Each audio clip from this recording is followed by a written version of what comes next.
Good afternoon, members, officers and guests.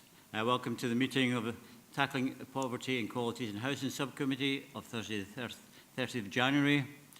This meeting has been live streamed and recorded and will be made available for viewing through our Council's website. Remote participants, please follow the good practice guidelines which you're well aware of and I won't repeat today. The first item on the agenda is the Sederant policy and Chair's approval of members' remote participation. Claire, thank you. Okay, thank you, Chair. We've got 12 members present today, 6 in the hall here, 6 on Teams. The members present on Teams are Councillors Blake, Davis, Ferguson, McFarlane, Marshall and Scobie. I've got apologies from Councillor Crothers and 2 members not present, Councillor Drysdale and Councillor Johnston. Thank you. Thanks, Claire. And also approve remote participation in this meeting. Next one is the declarations of interest. Do any members have an interest or a statement of connection? No, so we'll move on to the minutes of the 19th of November 2024. Can we note the minute of 19th November 2024? Agreed, noted. Thank you.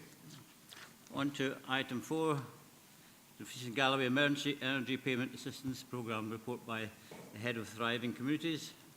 The first thing we have to do in this report is to agree to receive a presentation from our Emergency Energy Payment Assistance Programme project partners, the Lemonade Fuel Poverty Project. Are we all happy that we agree to that presentation? I think it'll be a very interesting one.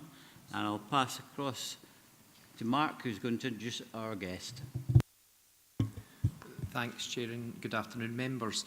Members will recall that each of these committees, our intention is to invite along a key partner for our council within our wider work around tackling poverty, inequalities or housing areas. And at its first meeting we focused on child poverty, and because today we've got a bit of a focus on housing within the third report, and also within the progress report on the actions that we're doing in relation to the Poverty and Inequalities Partnership. We have invited along today Paul Clark from the Lemonade Housing project, who are a really key partner for our council in taking forward the range of work for our most vulnerable within our communities. So Paul will take us through the presentation, and we'll be happy to take any questions direct from members at the end of that, and members will also get the presentation circulated following committee, and that will be the practice going ahead for these committees, that to allow our partners to finalise the presentations to as last a point as they can. We will always aim to circulate the presentation within a few days of the committee, so that members then have an opportunity to see the presentation and read it at your leisure. And also, if members then have any follow-up questions after committee, we're able to then deal with them through myself or Wendy Jesson, who will then liaise back with the partner organisation. So I'll now hand over to Paul, that will take us through the presentation for the next 15 minutes. Thanks, Paul. Thank you, Mark. Thank you, Chair. Yes, my name's Paul Clark. Came all the way down from Dumbarton today. Delighted to come down here. It's always good to come down to Fleece and Galloway, and I've popped in to see our Lemonade staff down here as well, and they're all doing very well. I think one of the first things I always like to do, because alongside the name Lemonade is often mentioned Cunningham Housing Association and also Citrus Energy. I don't know if anyone's heard of Citrus, but I'd like to give a bit of clarity on how they all fit together. So yeah, I mean, Citrus is a social enterprise subsidiary of Cunningham Housing Association.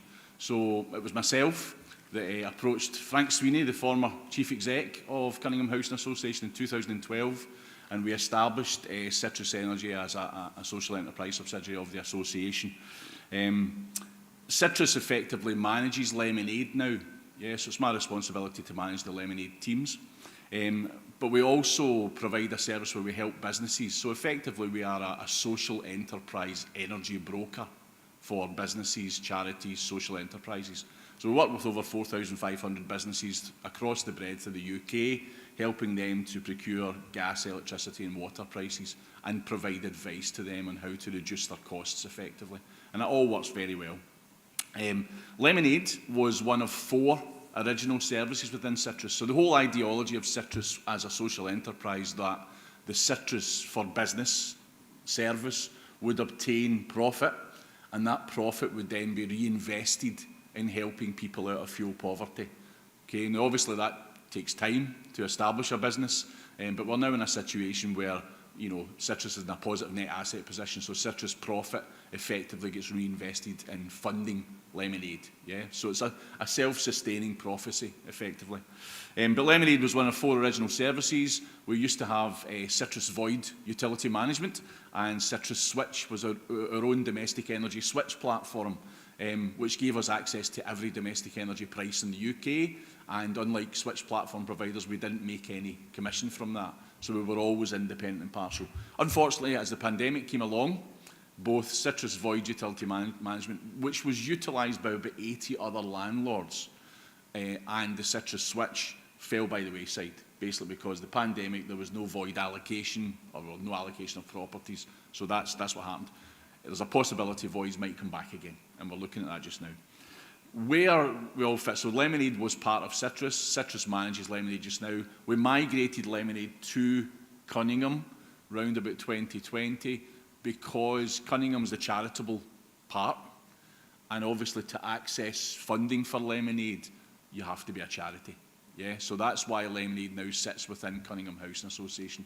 And I'm not going into any detail about Cunningham, but it's obviously a social landlord, been around for 40 years now, celebrating its 40th year, and I think recently has been building more and more within the Dumfries and Galloway area. Going on, I said about Lemonade being funded. So again, only fairly recently, over the last 2 or 3 years, are we in a positive position that Citrus can fund now roughly about 51% going forward of the requirement for funding for Lemonade. But the other funding right now partly comes through the Investing in Communities Fund from the Scottish Government and from Energy Redress. So Energy Redress is administered by Ofgem effectively, and Energy Redress is a pot of money where energy suppliers have been penalised for bad service effectively, and you can apply to that. So currently that's where funding, but that funding only lasts till the 31st of the 3rd, 25. So we've managed to source another bit of funding through SGN, which is the Scottish Gas Networks. So we've got a good relationship with Energy Action Scotland, and we contribute quite a bit to them. So they have found us a bit of funding from SGN, and we have also applied to Energy Redress again. So we're hopeful that will transpire again. Currently the Lemonade teams, we service 3 areas, so obviously we service Dumfries and Galloway, but North Ayrshire and East Ayrshire as well, basically because the funds normally are geographically, they're area specific, and usually based on the fact that a lot of these areas are areas of multiple deprivation. Yeah, so that's why we've managed to source funding in those areas. We've also got a wee bit of funding from Ayrshire Housing within South Ayrshire. Yeah, so just now there's a 11-person team. Forgot to put the admin person for Lemonade in there just now. But within Dumfries and Galloway, 3 home energy advisors service Dumfries and Galloway. Okay, it's always good to give a bit of headlines to start with. So Lemonade achievements so far.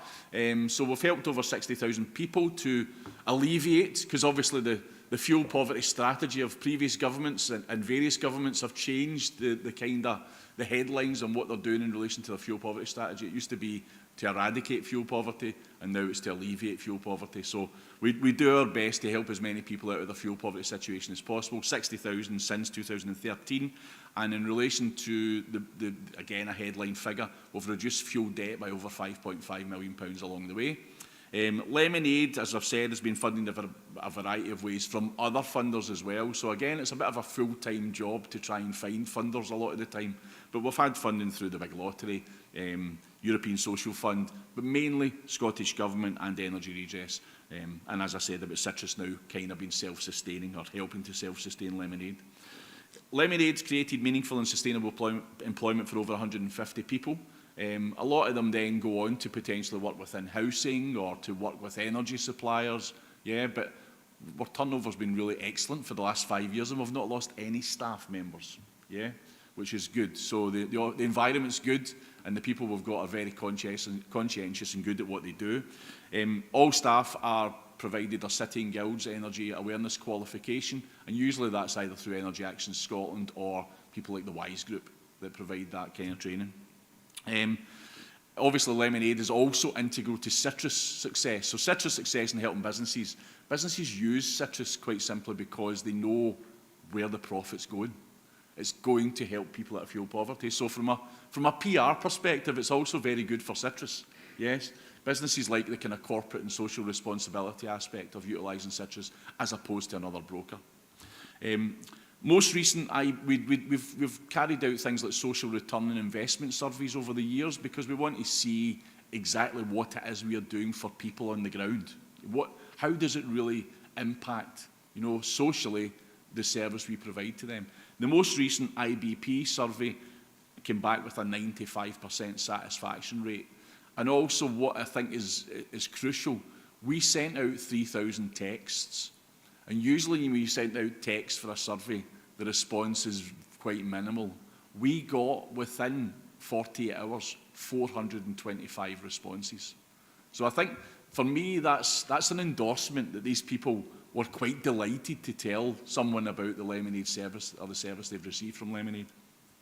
There's lots of headline figures within the survey that I go over on a later date, but they go into depth and detail about the impact. We've got over how people get to Lemonade is crucial. We've got over 160 regular referring partners. So those are various care and support frontline organisations where people approach them. So it can be their landlord, it can be their local authority, it can be social work, it can be the NHS, health and social care partners. It's various organisations. And we've built trust with these organisations that they refer people to us. So that's where most people come to Lemonade. And then once they've utilised the service, word of mouth, or they come back to us. Yeah, so people often wonder how we get people coming our way. In Dumfries and Galloway itself, we're obviously included in 3 of the Poverty and Inequality Partnership subgroups, which is fantastic. Because again, it's hopefully giving our saying what's happening on the ground. Yeah, the reality of the situation. And we work with over 40 frontline organisations who provide support to D&G residents. And again, you'll be familiar with a lot of these, include DAGCAS, Home Energy Scotland, who we work closely with, Social Security Scotland, Dumfries and Galloway Council, and later on I'll go into some of the departments we work with within the council. Wheatley, Lordburn, NHS Health and Social Care Partnerships, Turning Point, ADS, and amongst others. Yeah? And when we have an opportunity to establish a relationship with frontline partners, we try and do so. Yeah? Going into some of the figures, again, I don't know if it's really clear what you can see there. These are the kind of output targets that the Lemonade guys are set, mainly by the funders. Yeah? So obviously they expect a bang for their buck, effectively. And these are the main targets. So the headline, the kind of top column, is number of people given advice and support to. That's unique households. Okay, so the total in 23-24 was 15,156. What's important to note here is the year before that, it was 8,400. And the year before that, on average for the previous 5 years, was 3,500. So if you really want to see the impact of the energy crisis, demand has massively increased, yet our resource is exactly the same as it was. So the staffing resource is exactly the same as it was. We've just had to get very good at caseload management, and obviously having to prioritise who we help. In Dumfries and Galloway alone in 23-24, we supported 4,275 people. Again, that's unique households.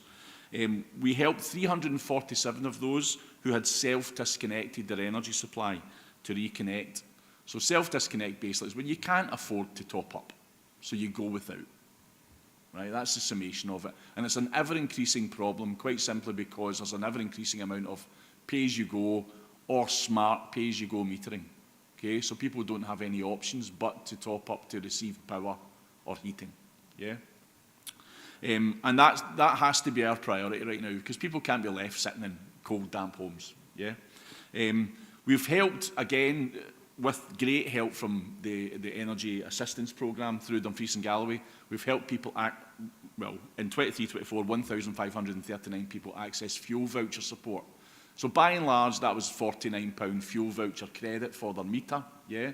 And that either helped them not go off supply or helped them get back on supply again, okay? And the value of that obviously was £75,000. But what we then do, and this is very important, for us, the fuel voucher is great, but it provides fairly short-term support for someone, yeah? Because I think the Fuel Bank Foundation are quoted saying the average is 5 days worth of support. So people are potentially going to go off supply again.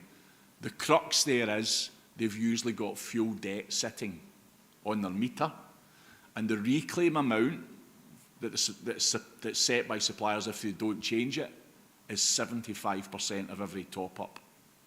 So if someone's putting £10 in a meter and £7.50 is going towards previous debt, they'll be off supply pretty quickly. The total impact, effectively financial gain, debt reduction in 23-24 in Dumfries and Galloway was £360,000 from Lemonade. Just kind of comparing 24-25 so far, and these are the figures to December, we in total have helped 9,535 people, but January, February, March are usually our busiest months. And that's quite simply because, again, people have overspent at Christmas, yeah? They don't have any funds left to top up meters, or so they go without, yeah? Or huge bills when they've been in the house for maybe a week over Christmas or 2 weeks over Christmas. Huge bills come in January, February, March, and that exacerbates their problems. Okay, so we know demand is going to further increase. Okay, and then again, just to kind of give an update on the financial aspect in relation to the energy awareness support from Dumfries and Galloway. So far, to the end of December, we managed to help 659 people with fuel vouchers in Dumfries and Galloway. Yeah. The total value of that is £32,291. And then off the back of that, the fuel debt impact we helped for people within D&G was £127,688. So since the Energy Awareness Programme effectively started 23-24, we've impacted by £519,000. Yeah. Just going into a wee bit more detail on some of the achievements in Dumfries and Galloway, we have been operating since 2017. Spoke to Jamie there. We moved down to, we were previously in Nith Place, and then we moved to Braswell Park, so we're next to the driving test centre. I think it's in the same building actually, right across from Wheatley, so we go in often and wave in often as well to them. Over the years, we've grown the amount of referring pars we work with to over 40. We work closely with several council departments, and this is crucial, which includes Dumfries and Galloway Financial and Welfare Inclusion Team, Housing Options and Homeless Team, Social Work Services Adult and Child, Mental Health Social Work Team, Resettlement Team, Complex Care and Support Team, and Criminal Justice. Okay? So we recognise that off the back of various socio-economic issues, and it might be a case of, you know, resettlement, you're moving into a brand new house, you don't know that someone's left a debt sitting on a meter previously, and all of a sudden you're wondering why your £10 top-up is all going to someone else's debt. Yeah? So we intervene and we help these people to make sure that they know how to operate their meter properly, and we deal with any issues left behind. We also show them how to work heating systems more effectively and stuff like that, yeah, which is crucial. We recognise the link between people being in fuel poverty and suffering from other social and economic problems, as I've said. So we try to ensure customers receive wider support and assistance, and that's very important to us. We recognise if people approach us in fuel poverty, they will have other poverty-related issues, yeah? And obviously we then try and tap into the fact that we've got a referring network, and these people have specialisms that we don't have.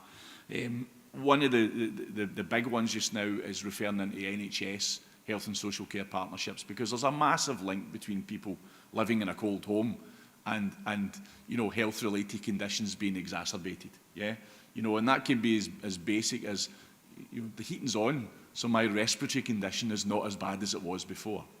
Or it can be my arthritic condition. My arthritis doesn't feel as bad as it was. because I'm living in a warm house. Yeah, but there's obviously lots of links to mental health support there as well, because there's nothing worse if you're socially isolated as it is, without being in a cold home, or even a home with no lights on and no electricity because you can't afford to be on.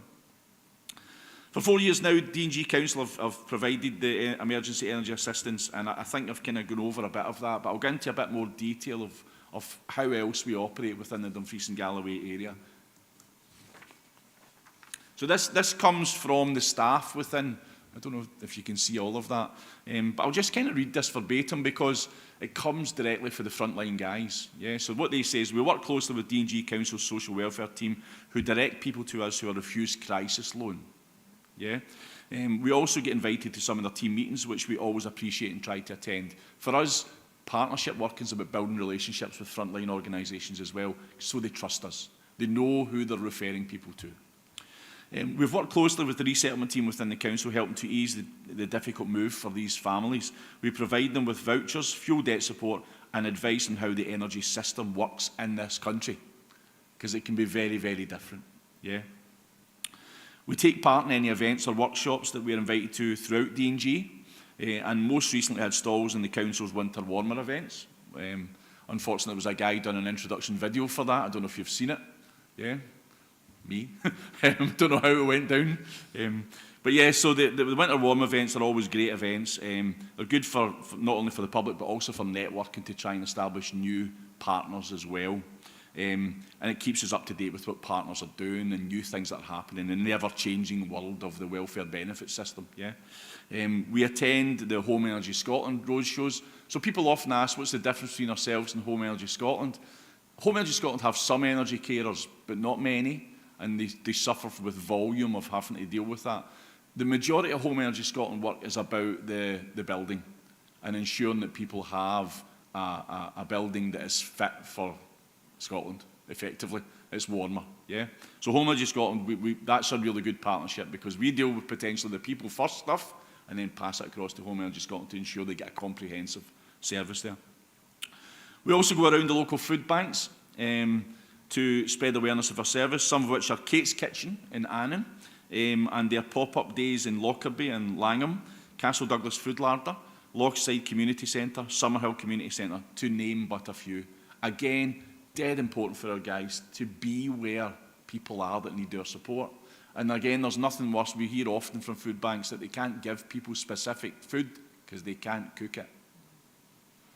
Yeah, so, which is really, really sad. But again, we try and work so that we get them back on supply and they get food that they can then heat. We piloted a drop-in clinic at the Y Cafe in Lochside one morning a week for 6 months, piggybacking with Social Security Scotland, which mean they were also able to refer people to us in person. So again, the partnership working crucial to us. Work closely with DAGCAS. They refer to us for emergency top-up vouchers and also complex cases, especially if they require a home visit. We in turn refer to them for debt advice and income maximisation checks. We've attended staff meetings with them as well, so that staff know exactly what it is we can do to help and support. Yeah. We're currently trying to pave the way to working more closely with the local NHS in the hope to possibly help and make an impact on the bed blocking situation when people are unable to return home due to having no power, etc. Okay, so obviously there's lots and lots of things that affect that, yeah, but that's one of them we can support and help in. I said to you earlier on, you know, Lemonade, we could probably at least double the staff we've got within this area, yeah? But it's just not possible. The funding's not available right now. There are so many things requiring funding, and we recognise that. So we've had to prioritise customers. So we do try and provide support for every referral we receive, yeah? Even if it's just a quick, 5-minute bit of advice over the phone on how to use heating systems more effectively. But however, due to increasing demand, we've had to prioritise those off supply and who are close to going off supply, and hopefully you understand why that would be. Yeah. So what does being off supply really mean? With Dumfries and Galloway being off gas grid, I think more so than most other places in Scotland, apart from right up in the Highlands. Yeah. It's off gas grid, and that means that for most people they either have electric utilities, electric heating systems, or they rely on other fuel types. Yeah. Being off supply usually means that the household doesn't have funds to top up their energy meter or to buy new fuel for heating. It's often assumed the only off-supply issue will be heating their home. So I think people put themselves in a situation, if you're in a house right now, or you have been for the last month, it's pretty cold, you know, if you've not got your heating on. My wife goes off her head when I keep increasing the thermostat, you know, and then I think, what if there was no heating at all in the house? It'd be absolutely freezing. However, it often means that they also have no electricity, you know, so it's not just heating. So no power to put lights on. So, you know, with the nights drawing in effectively, you know, it's pretty dark, bleak house really, you know. But no ability to cook with no electricity, to shower, if it's an electric shower in the property, entertainment, to charge phones, to stay in contact with people, to connect with people, to connect for support. Yeah. So the knock-on effect can be massive, absolutely massive. Unfortunately, funding dictates the staff and resources we have within the area, and as I say, we could more than double the staff we have here. I always like to maybe look at, people often say, right, you guys are helping people out of fuel poverty. How do you solve fuel poverty? Which is a fairly big question, yeah? But I think, and again, this is Citrus and Lemonade's opinion, yeah? So other people might think differently. But what we think is, if you keep doing what you've always done, you'll get what you've always got. And fuel poverty has now been around for over 30 years. So basically since the markets deregulated, yeah, in the 1990s, fuel poverty has been a thing. In that time, there have been many fuel poverty strategies set up to eradicate, then more recently alleviate. These strategies have been set by different governments in different guises, strategies that are always well-intentioned, seem to make sense, and seem to have the interests of energy consumers at their heart. So why is fuel poverty increasing? And I think the Scottish House Conditions Survey for 2023 came out yesterday, and it now said that in Scotland, fuel poverty is sitting at 34%.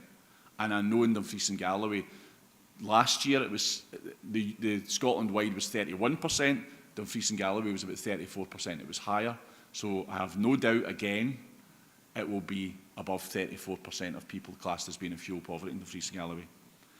But for us, the top line quote says it all. Current and previous strategies are not working, so something needs to change to alleviate or eradicate fuel poverty, in our opinion.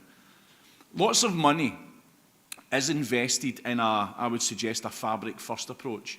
Again, just because of what we do, I listened closely to National Energy Action's conference yesterday, or over the last couple of days, and most of the speakers talked about retrofit or a fabric-first approach to alleviating fuel poverty. In our opinion, that is great, but that's a longer-term solution for us. That's a long-term solution. Because right now, the way the energy, basically the fuel poverty is dictated by cost right now. Yeah, 10% after housing costs of your income, paying above that, you're classed as being in fuel poverty. So cost dictates it, not the thermal comfort of your property, not the SAP rating of your property, cost. Right now, whilst we have a private energy supply market where energy suppliers are allowed to increase prices based on demand and supply. So effectively what's happening right now is we can make every house in Scotland passive house standards. But whilst the energy supply market have energy suppliers that then look at, wait a minute, demand for our energy has reduced, therefore we increase price. So whilst that will always happen, there will always be fuel poverty, in our opinion. And that's what we have seen. Yeah, we are all for, within Citrus and Lemonade, we're all for the race to net zero, but we think they have to be separated. We see things like air source heat pumps being installed, not in Dumfries and Galloway, but mainly across the rest of Scotland. Air source heat pumps being installed in properties and gas central heating being removed. So in its basic form, air source heat pump needs an electric price. The current electric price, 25 pence a kilowatt, let's say, on average. Current gas price, 5 pence a kilowatt. The air source heat pump should perform more efficiently than a gas boiler, but it's never going to be anywhere near 5 times more efficient. So unfortunately, in the race for net zero, we're seeing air source heat pumps and various other sources of electric heating, being installed in properties that are making situations worse for people. So as it stands right now, what we're basically saying is the fuel poverty strategies need to be rethought, and there needs to be a thought process about how to control the market better, how to control the energy market. And it's not just the retail energy supply market that needs to be controlled.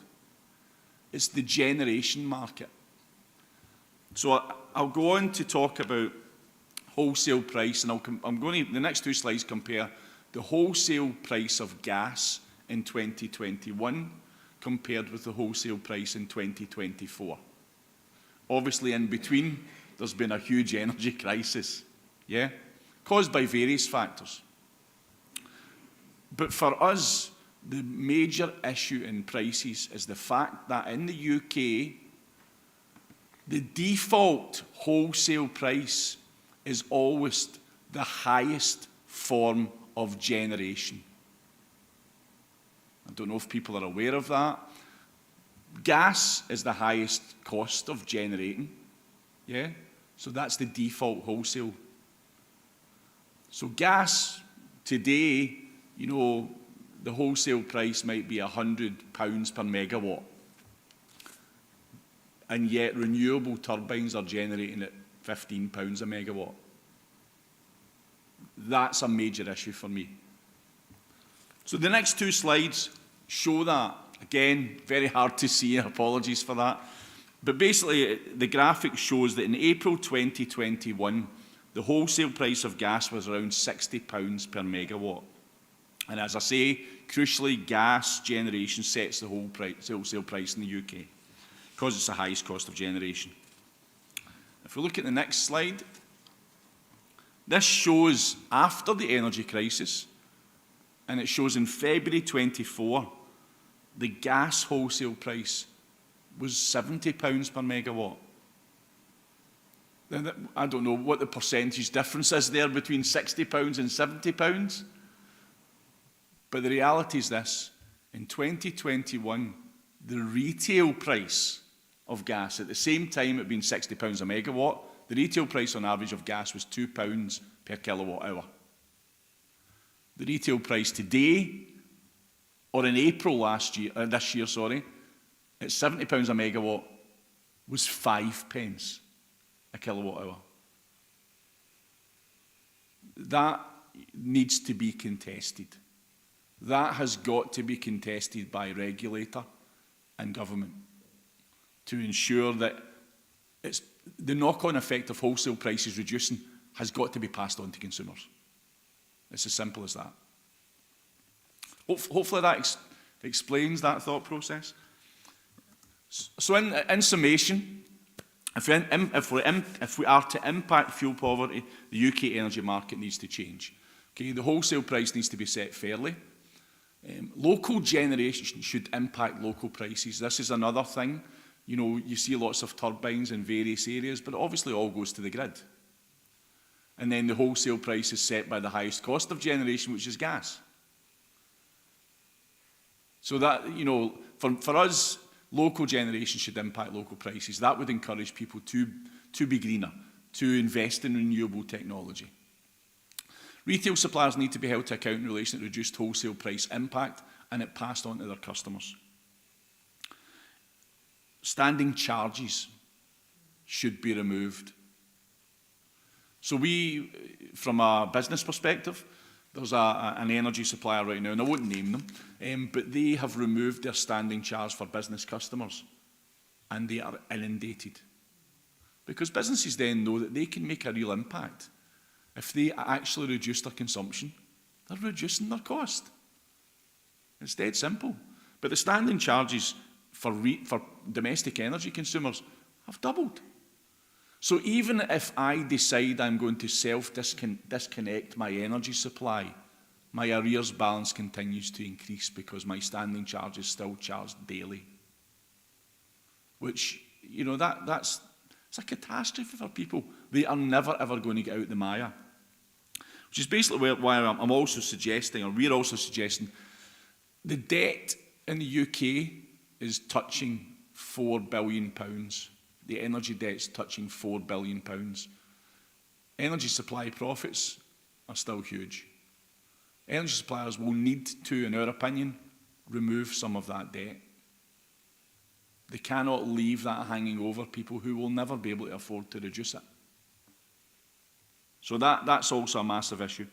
For us, more funding needs to be available for frontline energy advice services like Lemonade. And again, it's great to have the opportunity to present to council like yourself or subcommittee like yourself, right? Because I think the opinion a lot of time in councils is that the kind of fabric first approach gives you the opportunity to see, that's what we've invested, that's the impact, yeah? For us, right now, more money needs to be invested in people that help frontline. You've seen the impact from some of the figures we've quoted there. Whilst we're in this energy crisis, which we think's, unfortunately going to go on for quite some time into the future, people like us need more funding to be able to impact, reduce that fuel debt, get people back in a level playing field, educate them how their energy systems work, yeah, so that they can use them as efficiently as they possibly can, yeah. Short term, a fabric-first approach won't make a difference in relation to fuel poverty. And I've talked about the air source heat pump situation. That's me. Thank you for listening. Hopefully that's been of benefit.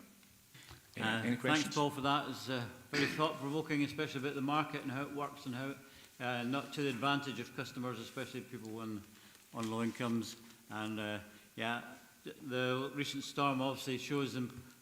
It really brings home to the importance of electricity. What do you do without it? We were only out for 10 hours and it was the end of the world because the phone's not getting any charge. Yeah, absolutely. And for people who've been out it and still out without power, then it's a major thing. So if you don't have the power because you don't have the finances to pay for your electricity and gas, then that's a real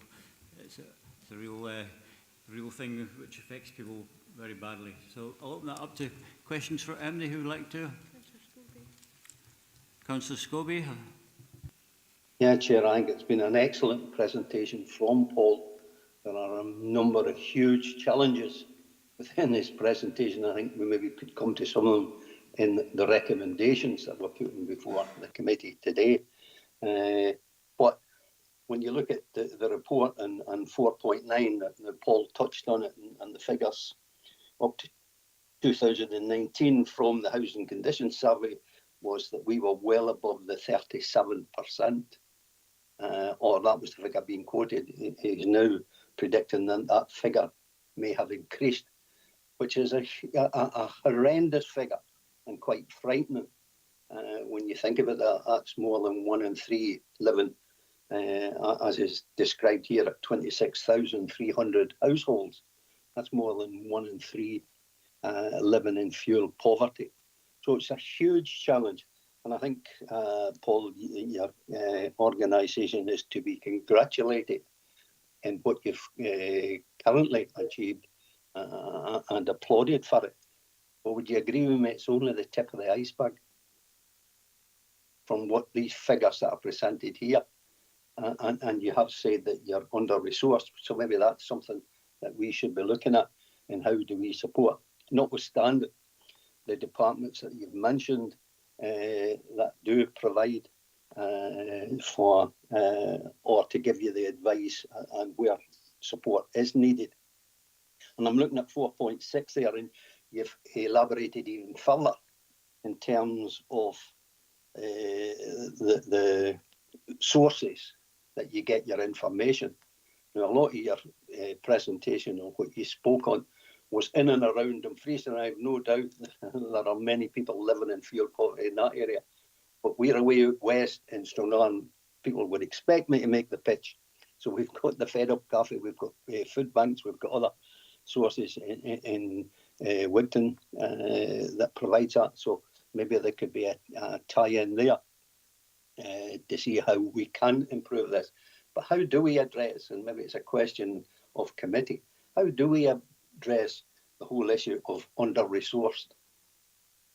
Because as you say, even if we were to do short-term measures and support, like giving a £10 top-up, if they're in debt, 750 of that's going away. It's being sucked in to meet some of the people's debts in terms of if they do have any mounting increases or arrears and so forth. So it's only a very short term. How do we support your organisation? Maybe a rhetorical question to you, but it's more for the committee. What are we going to do to make sure that we can get to as many of these 26,300 households? So again, I think you're right in what you said. If you keep doing what you're in the habit of doing, you'll only get the same outcomes. So a lot of challenges in there for us. And Chair, it's for us to see how we break that all down in the presentation to see what we can do. And I think one of them is in terms of government and drawing attention to what Paul just described in charges and so forth, standing charges and whatever else. And I think that should be part of our recommendation. Thanks anyway, Paul, and thanks, Chair, for allowing me to speak. Thank you. Paul? Thanks. Yeah, I mean, just to, thanks very much for that. You Councillor Scobie, you touched on tip of the iceberg. Obviously, I quoted the Scottish House Condition Survey. That was 2023.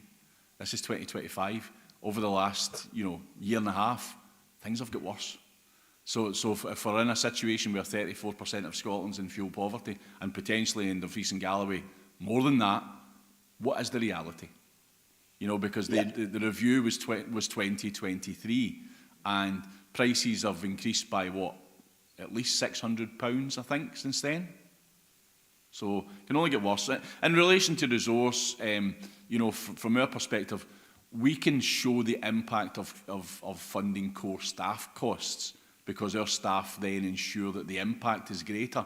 So I've said this before, if someone gives us £1 for a fuel voucher, we'll give a person a £1 fuel voucher. If someone gives us the £1, times the staff members, we'll not just do the fuel voucher at £1, we'll also reduce their debt by £10.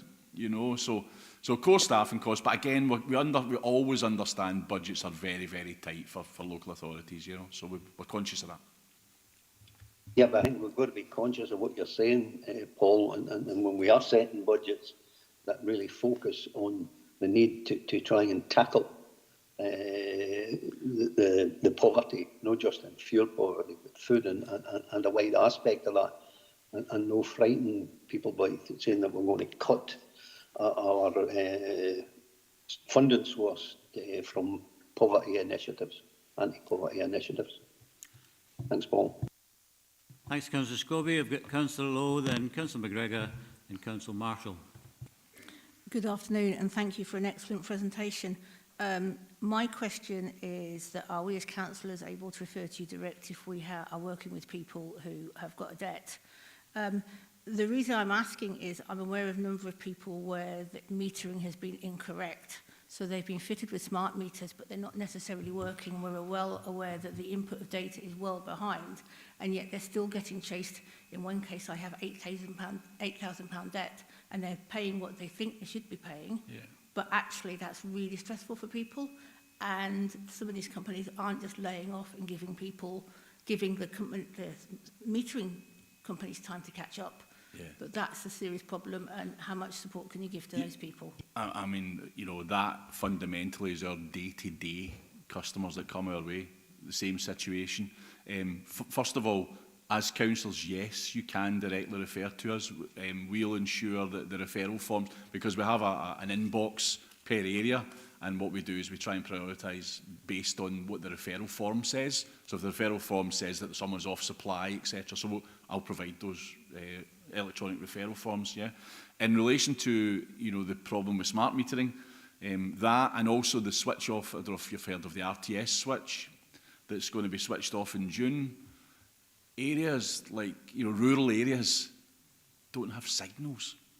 So you can't, all of a sudden say, we're going to install a smart meter and it's going to work. They need mobile phone signal capacity. And that disenfranchises so many people. And, a lot of the time they're rural as it is, so they don't have the ability to connect quickly, but also they don't have the ability to have signals for their smart meter. But, we have an opinion on smart meters. I mean, for us, suppliers have effectively using them now as debt control. So they're installing smart meters in credit meter mode, but without the need for a warrant, which was the difference between a dry meter and a prepayment. You had to apply for a warrant to put a prepayment in. Without the need for a warrant with smart meters, suppliers can flick a switch to pay-as-you-go mode for smart meter. So we see suppliers using them as debt control, which is not what they were for. Yeah, Kim? Yes, and thank you for that. What I would also just say, your rurality is a problem and connection, but it's actually in towns like towns of 5,000 people like Dalbeatty, where smart meters are not connecting. So they write to these people and say, they need a smart meter, this is what we're doing. And when they put them in, they don't work. Or they say, your street can't get it, but the neighbour's got it. So there's a complete inconsistency. Yeah, again, very common. And again, it depends upon where the signal box is put. I mean, I've got an electric car, so I had to get a SMETS 2 smart meter. And the guy came and I've got a room that's converted as a garage. But because it's garage walls, there was no signal. But I just told him to take the signal box and put it at the other side of the wall. But if I hadn't known that, if I'm, someone who doesn't have this experience, then I wouldn't know that would solve that. So that can happen as well. Leader, President McGregor. Thank you very much, Chair. Paul, a really sobering presentation that's given me a lot of information I probably wasn't privy to and been a real eye-opener. You've covered the point about RTS, because I know that's the big issue that's coming down the track. Where are we at, sort of Scotland-wide and UK-wide, with prepayment meters? Because I thought there was a push a couple of years ago to stop energy suppliers from supplying prepayment meters, which we know are part of the problem, and they're not accurate, and as you say, they accrue debt from other things. The other question I have is on page 17 of the report, which refers to working closely with local agencies to source funds to help people top up on oil and Cala gas solutions. I'm assuming that's because it needs to be front-loaded. You need to have £600 to fill a tank of oil, whereas your electricity supply is on a monthly and arrears basis. It's bulk.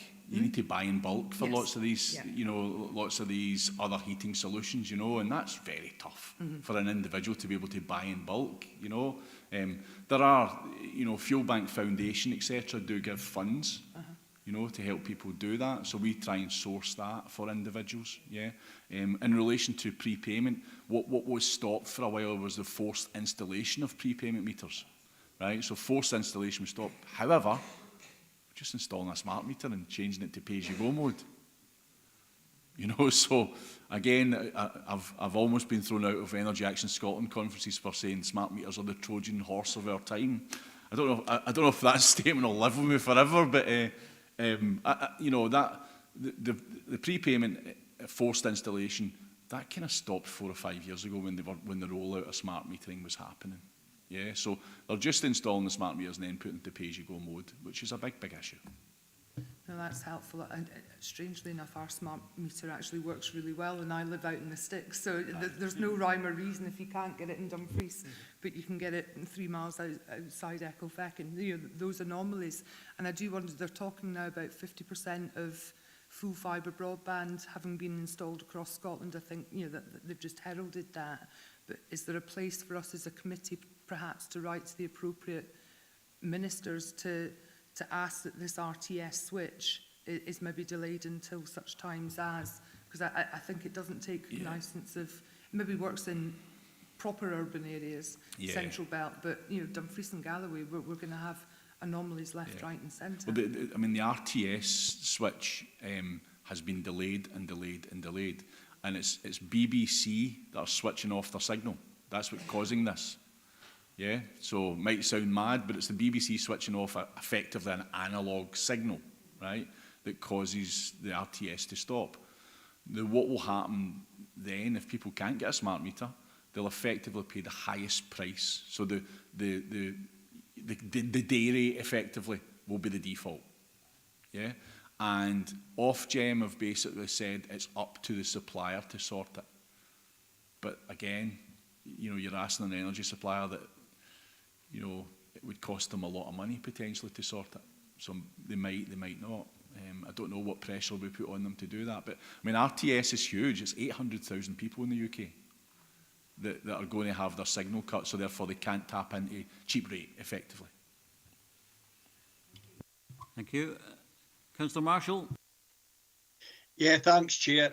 And first of all, Paul, thanks for an excellent presentation, and certainly the last few slides very thought-provoking. I think Mark says that the presentation will be shared. I would like that probably to be shared amongst all council members to have a look at, because I think it's vital that they see that presentation.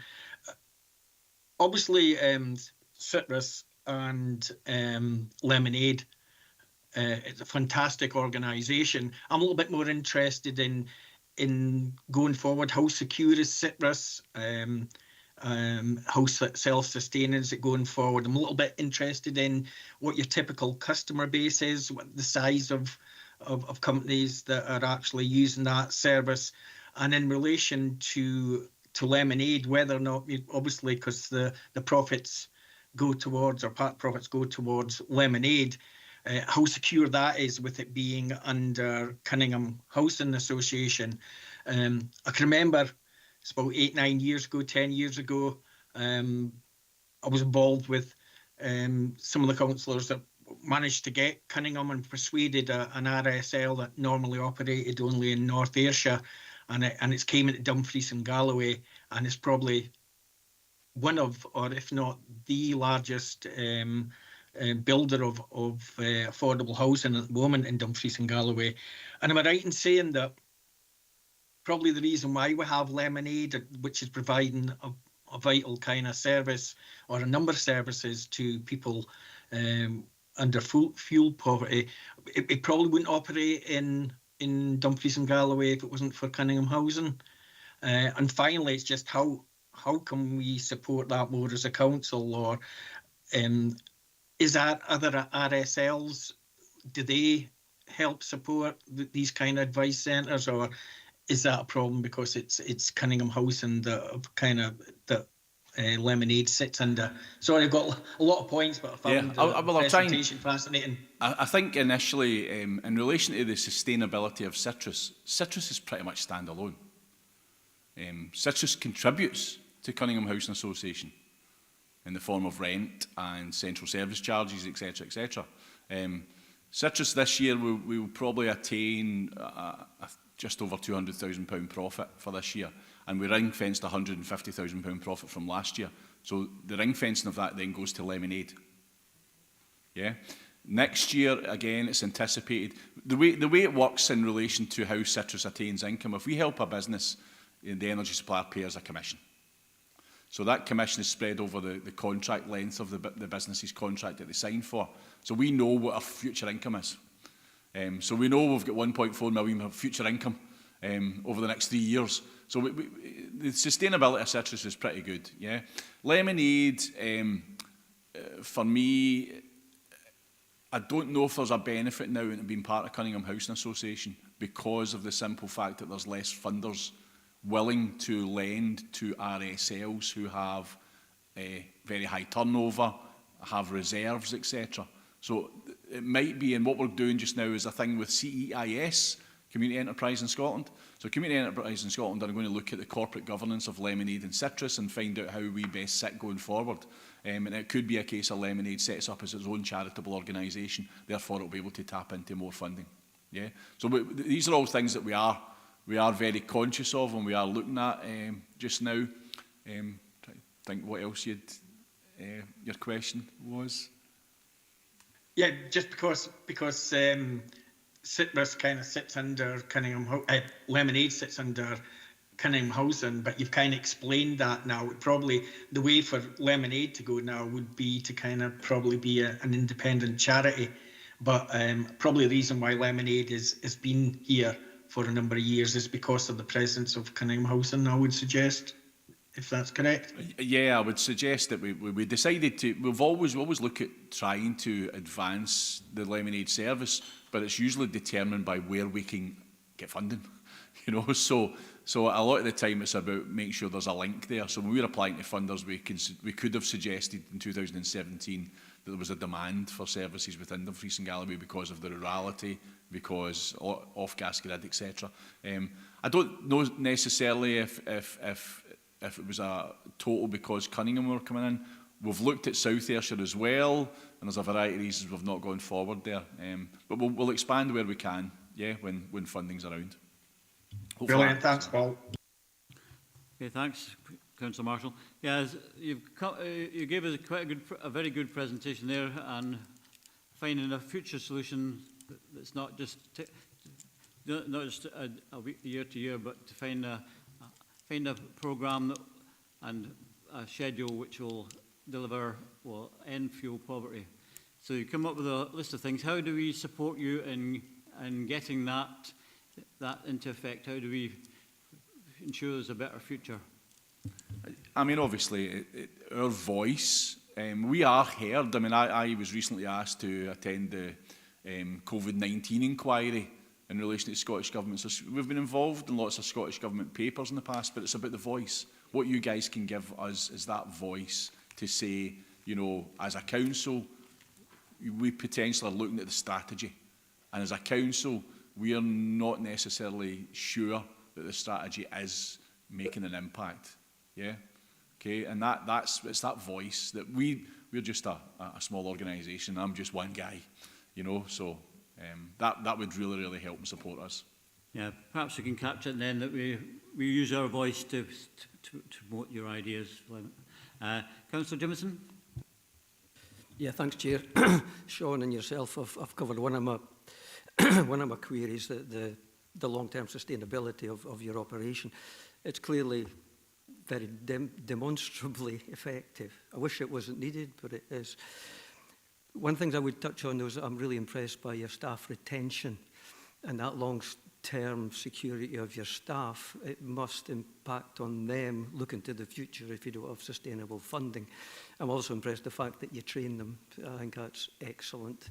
So hopefully, as the Chair says, we can support your efforts. The other query I would ask, and it's more to the committee.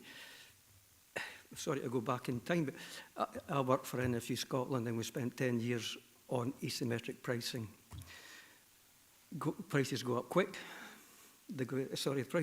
Wholesale prices go up quick, but the price of the milk didn't. And similarly, when they went down, it would be really interesting if we got traction because we went to the CMO, the Competitions Authority, and they accepted that there was a problem with asymmetric pricing in dairy, and it took myself 10 years to get mandatory contracts, to get contracts that reflected price moves. You mentioned the word disenfranchise. I think a lot of people are disenfranchised, including myself, and I'm a lot better off than some poor people. But the confusion of pricing in the electricity market, it's a bit like the banks, you just don't change.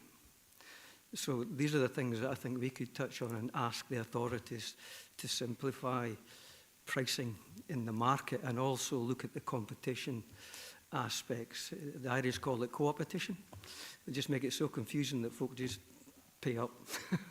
So I would put that to this committee, that we actually look at how competition is working and simplify how people pay.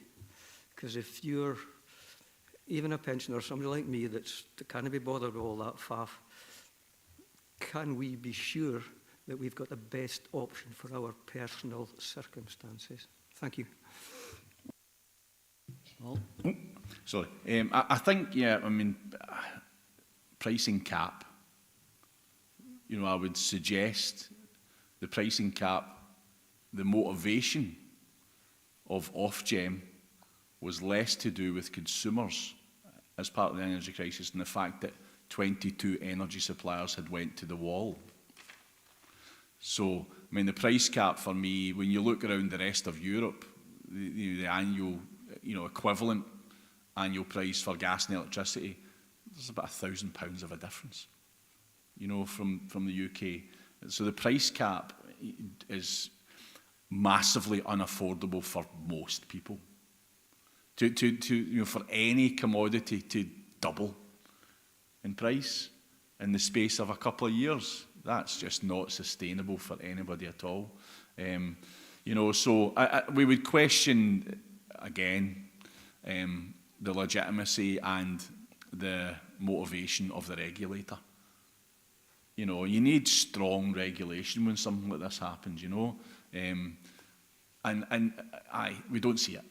We don't see it at all. We've seen, as I say, the price cap detrimentally affects consumers massively, but it really helps suppliers to continue to be in business.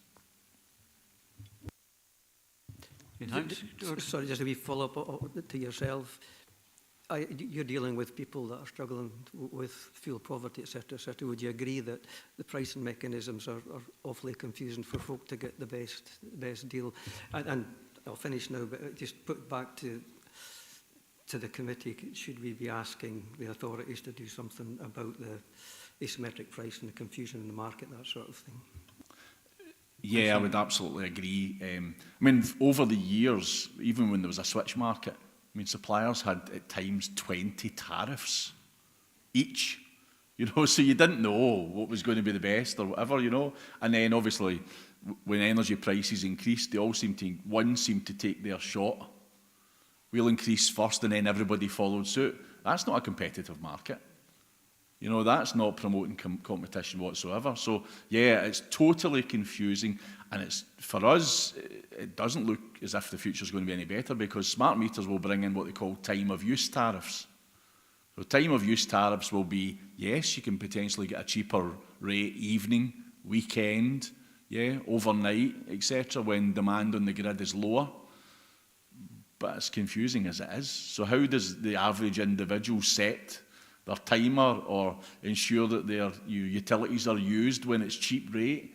You know, teleswitch as well was that's another issue, obviously going away, but teleswitch, nobody knew when it was cheap rate.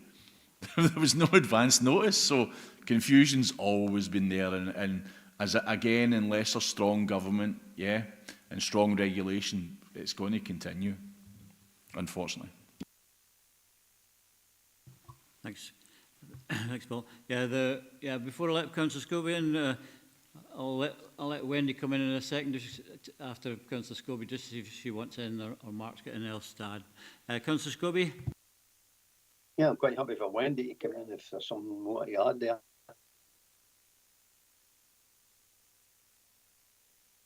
My point is just quite clear in how do we capture all that Paul has said and become the voice of Paul and build that into our recommendations. There was so much in there. George started to touch on one, asymmetrical pricing. There were other things about standard charges and so forth. How do we know for Paul to do the work of us as councillors, but use his experience to try and capture what would be priorities in making government aware of some of the, or governments aware of some of these issues?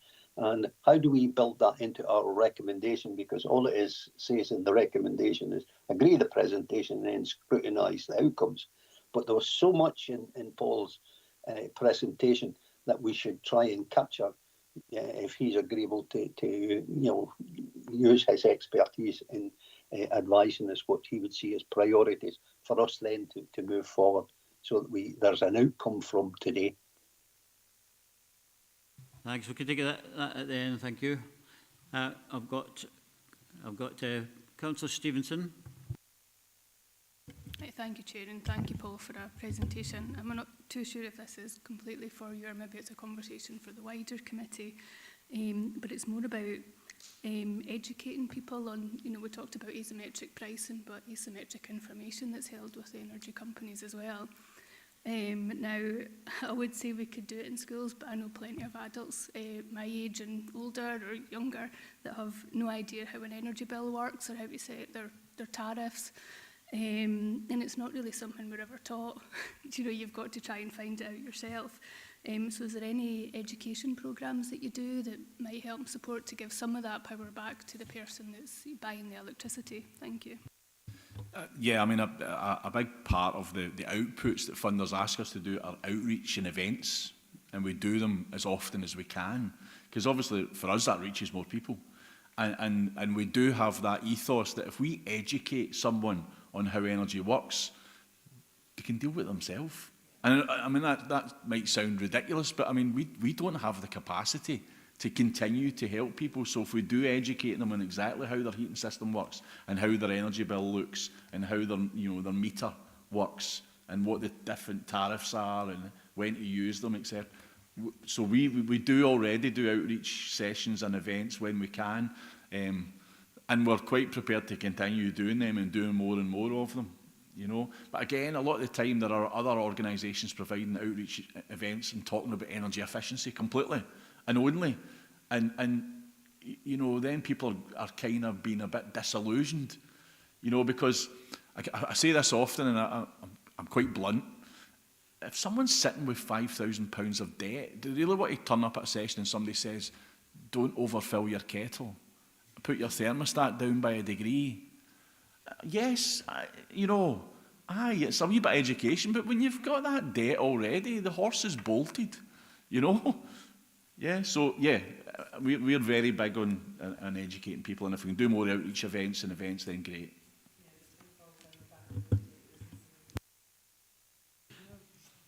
Paula? Yeah, thank you. I mean, I always remember being surprised to find out when the nighttime rate came on, and it's not as early in the night as you think. It's very, very late. So yeah, it's just getting that information out there, and it's maybe something we could do working with registered landlords, or to get an information pack in on how this actually works. That might be something that maybe we could look at through poverty strategy. Thank you. Just to quickly add on that, we recently, with Cunningham housing staff, we did a presentation, and it's 47 pages long with pictures of every type of smart meter and how to use them. And we know we add to that usually 2 or 3 a week. So it's just confusing, So. Does Wendy want to? Yeah, I'll ask Wendy's waiting. Do you want to say something before Councillor Ferguson comes in? Thank you, Chair. Good afternoon, members. Thank you for the opportunity just to come in. So just to really say we're very pleased to be able to work with the Lemonade Fuel Poverty Project because they've been incredibly effective partners throughout the Emergency Energy Payment Assistance Programme, along with the other partners that we've had. And just to say thanks to Paul for coming along today as well. We know he's travelled quite far, and we're glad to have the opportunity to speak to the members of our new committee just to highlight the intricacies of the issues of fuel poverty and the impact it has on people. Yeah. Thank you. Thanks, Chair. Right, thanks for waiting. Councillor Ferguson, you want to contribute, ask you some questions? Yes, thanks very much, Chair. It's nice to see you back in commission. Just a couple of things, just to qualify. Initially, thanks, Paul, for that. It's really, it's eye-opening, and like Sean earlier, I was involved earlier, actually took over from Sean when we rearranged the council way back about I can't remember what date it was, 2017, I think, somewhere about there. We, Cunningham, and this was brought up at the time. Around the questions, or Paula might need to answer, or Mark, some of the bits here. If I'm picking this up right, you're a commission service rather than one that's awarded a grant. Yeah, that's the first thing.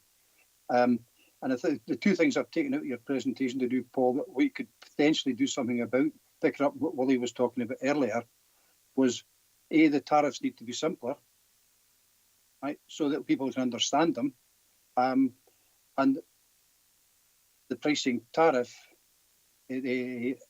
how we go about setting them, is that's a reserved issue, isn't it? Because what's galling in Scotland is we produce enough free green energy to fuel the rest of Scotland, but the prices are set because of the gas. I'm picking that up. So yeah. So what I'm just needing the answers, because I think it comes into 2.2 of the committee paper here that we're talking about here, Paul, is that, picking up on Wally's point, what can we do, right, as a committee or as a council to support you and your stance. Yeah. And I think what I'm kind of thinking here is if we could write to Westminster and ask them about pricing, tariffs, how would they go about, how they set them, and then make them much more simple, so that they're easily understood by people. Yeah. Thank you. Thank you. Yeah, I mean, obviously, yeah, it's UK-wide, you know, in relation to the energy, national grid and how the energy supply market works. It's UK-wide, you know, so in relation to how we operate as an organisation, Citrus is a social enterprise. It's the only part of the organisation that effectively receives a commission from an energy supplier, and that's what helps sustain Citrus only. Lemonade is funded. Lemonade, you know, pretty much just now is the majority of funding is from external funders. So that's why Lemonade's part of Cunningham Housing Association as it stands, and would be potentially a charitable organisation. So they kind of operate differently. So, you know, Lemonade's solely grant funded just now, Councillor Ferguson. Yep. Okay, Councillor Ferguson. Yeah, I'll return to the two areas now that Paul's given us the confirmation that they're controlled from Westminster, that we can actually potentially do something as a committee, even if it's only writing, and asking them to consider, because to be fair to the Labour government, they've inherited something that's been going on for years and years and years. So it's no political, I think, but the solution lies at Westminster, I would suggest, with these two issues. Okay, thanks. We'll cover that in there. Mark. Thanks, Chair. Just want to provide clarity because it's come up in a few members' questions in relation to the funding of the Lemonade project. And just for clarity for members, that our council does not fund any of the core costs of that organisation and does not commission either. The funding that our council supports with is around the Emergency Energy Assistance Programme, so that is around giving funding to deliver a specific project that is currently funded through policy investment funding up to the 31st of March 2025, and is part of the considerations for all groups as part of the budget setting going ahead. For that clarification, can we go to the recommendations? We have agreed to receive the presentation, number 1. 2, we've scrutinised the outcomes achieved by our Fishing Galway Council Emergency Energy Payment System Programme to detailed as in the report.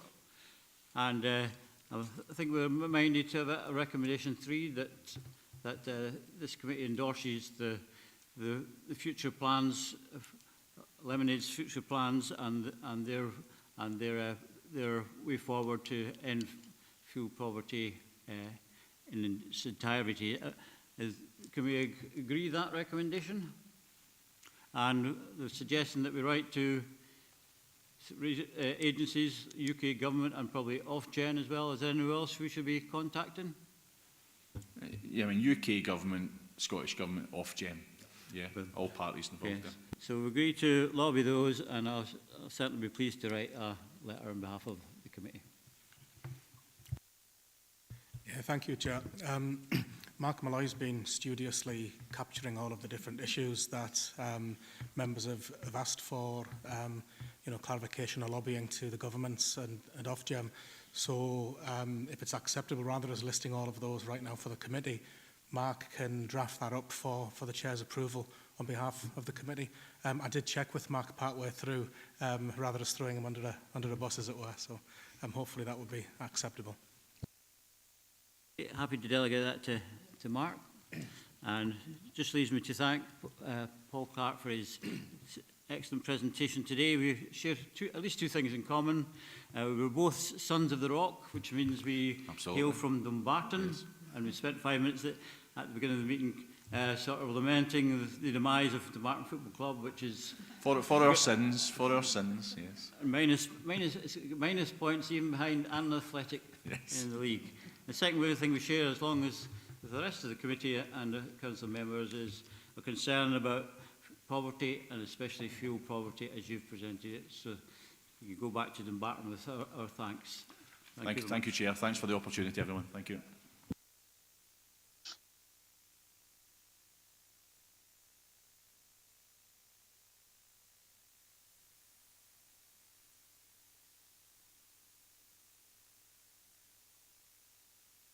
We're on to item 5, progress report on the Dumfries and Galloway Council's contribution to the Dumfries and Galloway Poverty Inequality Strategy and Partnership and Council funded projects.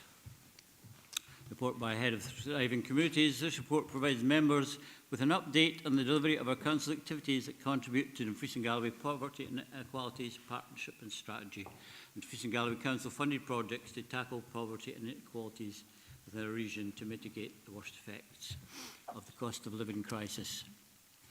Mark Malloy is here to assist members with any questions, and I'll open it up to members of the committee to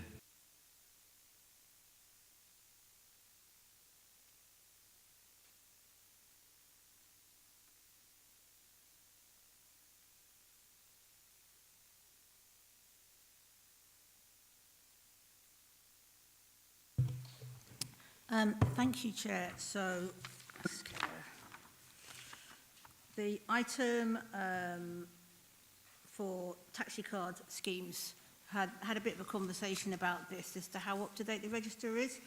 I wonder if it might be possible to find out how other authorities keep the registers up-to-date, because I note it says that there's an increasing number of users, but we're wondering how those that never use their taxi cards are managed, and whether we could find out how other authorities keep their registers more up to date. I think it's something like 2,500 people currently, but only 40% have used their cards. So it'd just be good to find out how other authorities do that. Mark? Thanks, Chair, and thanks, Councillor Lowe, for the question. I'd be more than happy to take that away and through COSLA look to engage with other local authorities within the family group that our council is associated with and get that information and circulate it to all members of the committee.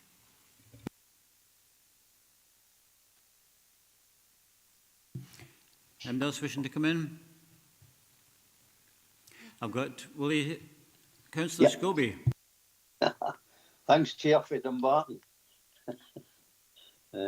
No, Chair, I think again it's a good report. It shows us the work that has been going on with the various projects and so forth.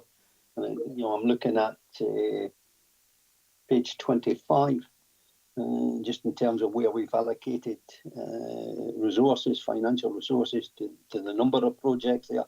And it would be very difficult if we are really serious about tackling poverty in Dumfries and Galloway to see how we could reduce, and indeed, if we only go with what fueled poverty in the presentation made by Paul before us, very difficult to see how we shouldn't be increasing the amount of money that's available to the various projects in that sense. So maybe there's a message from this tackling anti-poverty committee to the council as it goes to set its budget, that it would be very difficult to see any reduction in the amount of money we currently give, and if there was financial resources available, we should be looking to increase those and build on the projects that are already in existence.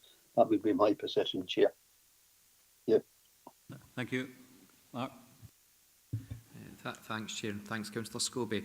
In terms of the policy investment funding, what's in this paper provides members of the details of what's funded within the current financial year, and through the engagement with all political groups, it will be up to them to consider any future investments across all the areas of our council, and if there is specific areas that people or groups wish to see more, that will be within Group's gift when they're presenting their budgets in the coming weeks.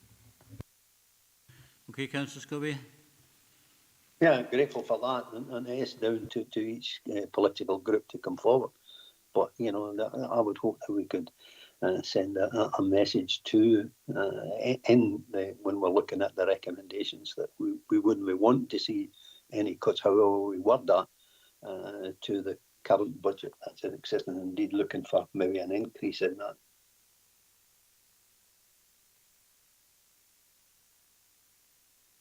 Councillor Marshall, followed by Councillor Jimison. Yeah, I think Councillor Scobie said quite a lot of what I was going to say. It was really in relation to 2.2. And, I think one way of actually changing that recommendation is just not to note it, but to commend the projects and the work, etc., that's been done, which is illustrated at from 4.17, and it's really just probably to recognise the great work that's been done over a range of projects, and that's not only with regards to the mainstream budget of 630,000, but obviously the policy development funding. Happy to second Sean on that. Yep. Mark? Just to thank you for your comments, Councillor Marshall. I don't know if you want to answer any questions answered. No. Councillor Jimison? Yeah, thanks, Chair, and I really appreciate the information that's been provided to members of this group, because we have to know stuff to actually do stuff, if you like. So I commend it. A lot of this stuff I didn't know, and it's fantastic work. So I don't want to damn you with faint praise, because what I'm following up with is something that the committee hopefully can take forward. This essentially is doing essential work for the here and now, and some of it will help going forward. So I'm not diminishing the impact and the effect that this had. What I would like to actually promote, and I think everybody will agree with it, because the committee was sent up not only to work in partnership with third sector, etc., but work in partnership with each other, with the service committees. And I think we need to look proactively, rather than just tackling the effects of poverty. We actually tackle the effects of poverty, and we reduce poverty in the medium to long term. And I've talked to Stephen and Gail and Richard in the past. The information that we're getting is invaluable for this committee to give us a foundation of understanding and knowledge. What I would like to promote is that we need to start work early on reducing poverty at the core, which means, like, for an example, how social services can help families get their children into school, how the school can be supported to get these, to close the attainment gap, how we can find career pathways for disadvantaged children and families. And if we can work more coherently across all the services, social service, education, NHS, mental health, then to some extent we don't need to ask for more money, we just need to do better and create a future for young people who can lift themselves out of poverty and help their parents in turn. So it's just maybe a reminder of what we'd like to achieve for this committee. But I'm finished by, I don't underestimate the work that's being done. I think it's absolutely brilliant. Thank you. Thanks, Councillor Jimison. Yeah, hopefully we're all working together. Stephen Morgan would like to come in. Yeah, thanks, Chair, and thanks, Councillor Jimison. I think, this subcommittee of the Council is in a really, really privileged position. And it's also a position of some trepidation, given the presentations we've received in the first two meetings. Yeah. And your comments about being educated as a committee, I think that also goes for us as officers in terms of joining some of these things together. And, I know that you have had some patience with this, and the conversation we had just immediately prior to committee was around having good quality information so that we're all aware of the landscape of what's going on. We can bring in findings from research, etc. And then what we can then do, once we've got that kind of collective in terms of the forward plan that we've got in terms of business, is look at where we do acknowledge there's other pieces of work being done all across the council and with other partners, and when do we maybe shine a spotlight on some of that. So you've made reference just a few minutes ago to closing the attainment gap for looked after children and children living in around poverty, additional support needs, etc. That work's been done and led and governed via the Children's Services Planning Group, and the whole report goes to full council, as we know. But there's nothing to stop us in the future having a focused look at something like that element of the plan. So Mark, myself, Jamie, Wendy and others will certainly look at how we schedule that. And we'll keep in regular contact with all political groups in the committee around what that looks like as we move forward. So hopefully that gives you some assurance in terms of what our plan would be in terms of servicing the committee and responding to member requests as we move forward. Thank you. Yeah, tackling poverty, etc. is a main priority of the council, and every service, I'm sure, is doing its best to do that, but obviously we want to focus on that and hear what they're doing and scrutinise that as well. Councillor McGregor. Thank you very much, Chair, and thank you for the report, Mark. And I echo other members' comments around the value of a lot of this policy development funding and where it sits and what it does. And I think the Summer of Play presentation at the last committee was a really good example of us getting that granular detail around the value that that funding, which is not a massive amount of funding on the grand scheme, but the broadness of the people that it captures across the region really shows the value. And I suppose for me, you know, Andy Ferguson was really keen for this committee to be set up. And I think he said that it needed to have teeth, and we're absolutely right about that. So for me, my view would be that we continue to bring partners in that can bring us that good granular information. I think Nick Hopkins from Tackling Poverty and Inequalities Partnership has been around some of the political groups and certainly was with us on Monday. And it's people like that that I think we really need to be engaging with as a committee, because we've got some really good work here on the table of, as I say, the policy development funding as is, but we can always do better, or we can always do it slightly differently if it's going to give a better outcome. So I would hope going forward that we could maybe arrange for that partnership with Nick in particular to come in and discuss with the group. Maybe a seminar would be more appropriate, I don't know, an all-member seminar, because I'm now thinking to, you know, we're going through the budget process for 25-26 and we have some good policies there, but what do we need to be looking at for 26-27, and how can those external partners help us to model what we need to be creating to, as I say, get the absolute best outcomes for the people that we're trying to help, and best bang for the buck as well. You know, our budgets are not going to increase anytime soon, so we need to ensure that what we're doing and looking, as I think I've said in other committees, to what other councils are doing in this anti-poverty space as well. So I think that that's something that I'd quite like to see on a future agenda, just on the back of this report. But thank you for the report. I think that's something we can take forward. Councillor Scobie, you want to come in again? Hi, please, Chair. And it's just on the back of what George was saying in terms of education, tying up with social work and so forth. And I attended a meeting with a child not so long ago where the real issue was around NDAS. That's for assessments of the child on autistic spectrum and so forth and so on. And we've got children. So what George described to me, what I heard him saying was the manifestation of poverty and how that can affect a child getting into school and so forth.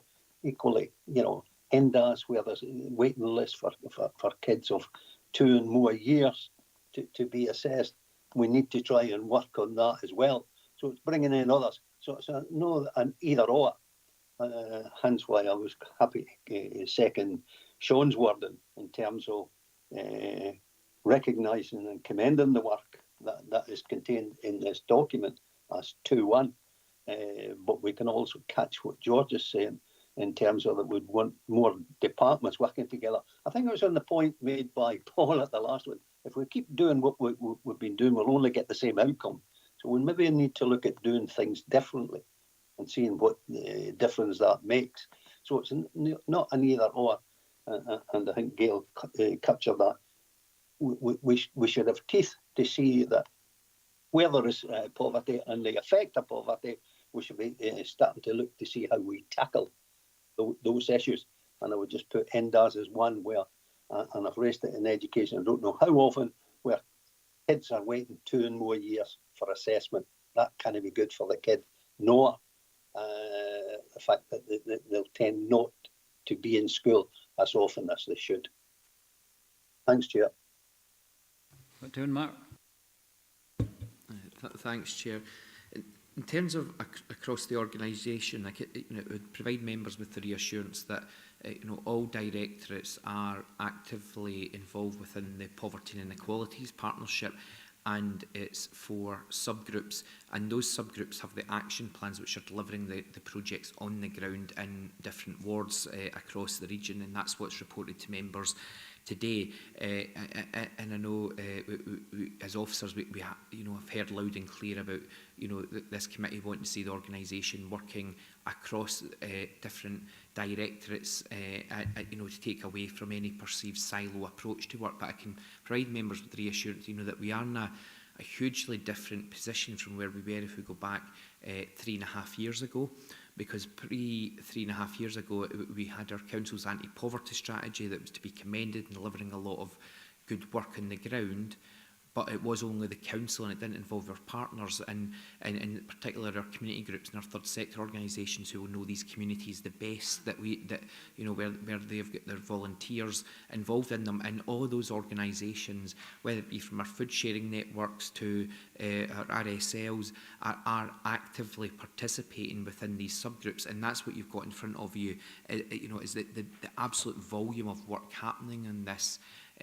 You know, is occurring and involving colleagues from across the organisation. That the challenge we've got, and it goes back to you know, to actually the point Councillor Jamieson made in a previous contribution, you know, that around, you know, we'd hoped over a long term to reduce levels of poverty. The challenge we've got is that there is so many factors that are out with this council's control, with decisions made from either Scottish Government or UK Government or international events that affect things. And I think that you know, the energy price, you know, was absolutely related to a global event. And through Audit, Risk and Scrutiny Committee, we are taking the updated corporate risk register on tackling poverty and inequalities to its next meeting, 2 meetings time in May. And that same month, you will also get to this committee the full progress report on the work of the Poverty and Inequalities Partnership and each of the current funded projects that are funded through policy investment. So I think there is a lot for us still to do, and we're absolutely doing that. But I do think that reassurance is important, that, you know, all directorates are contributing actively alongside their third sector partners, RSLs, community groups, within their existing arrangements. Okay, Councillor Scobie. Yeah, thank you. Yeah. Okay. I've got Councillor Marshall, then Councillor Ferguson. Yeah, Chair, thanks for letting me back in. Just in relation to, you know, a number of members have talked about we want to see this, and I know it is it's a subcommittee of full council, to have teeth and to make a real change. From the offset, and because I wanted to be on this committee, I see one of the main ways of doing that is through trying to get more funding into mainstream budget and for tackling poverty and inequalities. At the moment, we see, I take it that there's a £630,000 that's within the allocated budget. But if you look how service committees work, is when there was pressures or where there was new initiatives, etc., and you try to get that into mainstream budget, and that was put forward to, at the time it would be the finance sub or economy and resources. And I see one of the tasks for this committee to do is to actually try to get more into mainstream budget, and so you don't have to rely on looking each year to fund this from variety of sources or from policy development. So I think the main aim of this committee should be that we should have more of this budget, you know, mainstreamed. Now, probably, you know, the starting point for that is to analyse, and I know Mark's touched on, there's lots of different things that the council do actually contributes towards tackling poverty and inequalities, but it would be a starting point just to look at, you know, what we have got within the mainstream budget, and, you know, and the 630,000 has been identified. But the way I see of us making the most effect and really challenging poverty and inequality is to have it so that it's in mainstream budgeting. Okay, that's a sort of councillor question. So I think, yeah, certainly we welcome budgets coming forward which developed poverty and made these items the mainstream in our core budget. But that's for members to decide. Would you like to comment on? Chair, can I come back quickly just on that? In a way, for members, but if this committee, if there was a will from this committee to look at it from a point of view of mainstreaming, you know, going forward, then it's something that just doesn't have to rely on, you know, groups coming forward, budget proposals, etc. It's about taking a look across the council at what could we do to support it better. Yeah, it's up to, we could add that as a recommendation if that was what members wanted. Thanks for that. But, we're Councillor Ferguson now.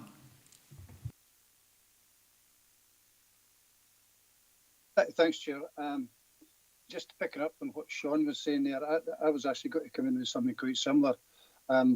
Just the two issues. One first, if I could touch on first, and that was about the prominence of the cost of living website and everything else when in that one single week in the year.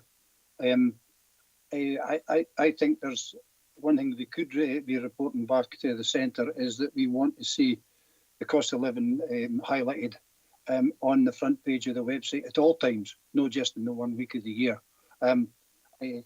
because people are struggling for 52 weeks a year, not 1 out of 52.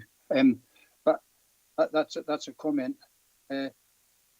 Regard to what Sean was just saying there, I agree entirely with him because it's too late for this coming budget that's going to be set in a few weeks' time, but it's not too late for the year after. So some of these things we've got on here, personally, I think should be core funded. But we need evidence for that, and we need a rationale, and we need to discuss it and everything else. And Sean's right. That's a perfect opportunity for this committee to actually find a united view across the council to address the next budget year, rather than totally always looking for mitigations. I would hate to be working in one of the teams who's funded here extra, and then the funding not to be there the next year. You know, for me, I think in short, I'm going to say I'm supportive of Sean and what Sean said, and if Sean wants to move that as a recommendation, I'd be happy to second it. Yeah, the leader wishes to come in, and then Councillor Jimison is in this point. Thanks very much, Chair. Yeah, just briefly, I think that's why I alluded to policy development for 2026-27, that we as a committee, it's incumbent on us to look at things that we could be doing in a positive policy space for the following financial year, and take that time between now and then to perhaps enhance the offering that we have. I completely understand where members are coming from in terms of core budgets, and I think if we had multi-year settlements, that would be a great luxury for us to have. So we should also maybe wait for the work that Councillor Hagman's doing around the fiscal framework. I think that they're going to report on that fairly imminently, obviously not in, before the budget is set at the end of February. But if there's some options for some multi-year flexibility, that might give us the sustainability that we would need, because it's very difficult to go, as you say, year on year, not knowing whether something's going to continue or not until we're down to the wire. So I think we need to use the next 14 months or 13 months as a committee to develop good policy options that will assist us in getting the outcomes that we need for our communities. So I'm not a million miles apart from what Andy and Sean were saying. That was why I alluded to 26-27. Yeah, thank you. Councillor Jimison. Yes, thank you. Yeah, I'm broadly in the same place as Sean and Andy, and I don't think Gail's too far apart as well. I'm just referencing back to Mark's comments on things that we can't control, like government policy, national policy, and I'm not contradicting that, but what I will say is there's so much within the power of this council that we can do better. And I'm going to use my favourite topic of social services, education, jobs. These are all within our power, and now that the education, skills and community and well-being are all together, we've got people like Lynn Burgess that's looking at education and skills. We know that we are not closing the poverty-related attainment gap, so we need to look at that. What can we do more of, what we can do better? Because a lot of children are coming through school without an avenue out with school. And it's not just about academic achievement, it's just confidence, well-being, parental support, all that. So it's what we can do, not what we can't do. I'm sounding a bit like a political lobbyist here, but there's a lot we can do within our committees that is within our power. And not all of it takes money, it just takes coherent policy and genuine efforts to follow individual children through their school to make sure that we're giving them the best opportunity and providing support to the family to help those children. And if children come through with a positive destination, a genuine positive destination that's within their DNA to do, then these children can get employees and they can buy houses, they can feed themselves. So it's what we can do with our budget and within the powers of the council. I'm lobbying a wee bit here, but it's a thing that's I think is very important, and we shouldn't make excuses for ourselves. There's things that we can do, and we need to try and rise to that challenge. Mark, do you want to come in? Thanks, Chair. Just bring to members' attention that we are bringing a report in May to this committee to with the rigorous evaluation of the current projects that are funded through policy investment funding for the current financial year. One of the reasons why we want to wait till the full year was done to bring members that data is because we've already started some work now to capture points made at this committee before its first meeting around those synergies that you're talking about, Councillor Jameson. So to try and make that a report that's not just, I suppose, your typical monitoring report, what we're trying to do work that's already started now to really capture where we could hands with under, where the council has its delegations and what we can do. So we're hopefully, and I don't want to over-egg the report too much, but we are now, it's quite rare to even start working a report going to a May committee this early, because we're bringing the right people together to try and show this is what data and what outputs this funding has done and what outcomes it's achieved, but also how that works and weaves its way through the council as a whole. So if members could just bear with us till that report comes back to the May meeting, I think it will capture some of the points that have been made at the first meeting and at today's meeting.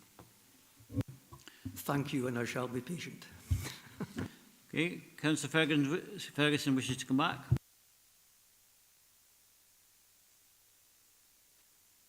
Yes, Chair. I tell you what it's about. It's about the taxi card scheme, and we could do a wee bit more information, just how effective it is, what benchmarking we've got from other authorities, how they deal with it, and I don't know whether we do it through here or we do it just through the individual groups. I think it's probably more sensible doing it through here. But is there no time to review the taxi card scheme? Because our anecdotal evidence says it's not fully utilised. If that's the case, why? And was it too big a budget in the first place, or is it not being targeted at the right people, or whatever it might be, Chair? Again, it's a question from this subcommittee. I would suggest back to the service area. Mark. Thanks, Chair, and thanks, Councillor Ferguson. The report that I just mentioned in relation to the previous contribution that will come to the committee in May will include full details around the valuation of each of the projects funded in the current financial year, which includes the taxi card scheme for £130,000.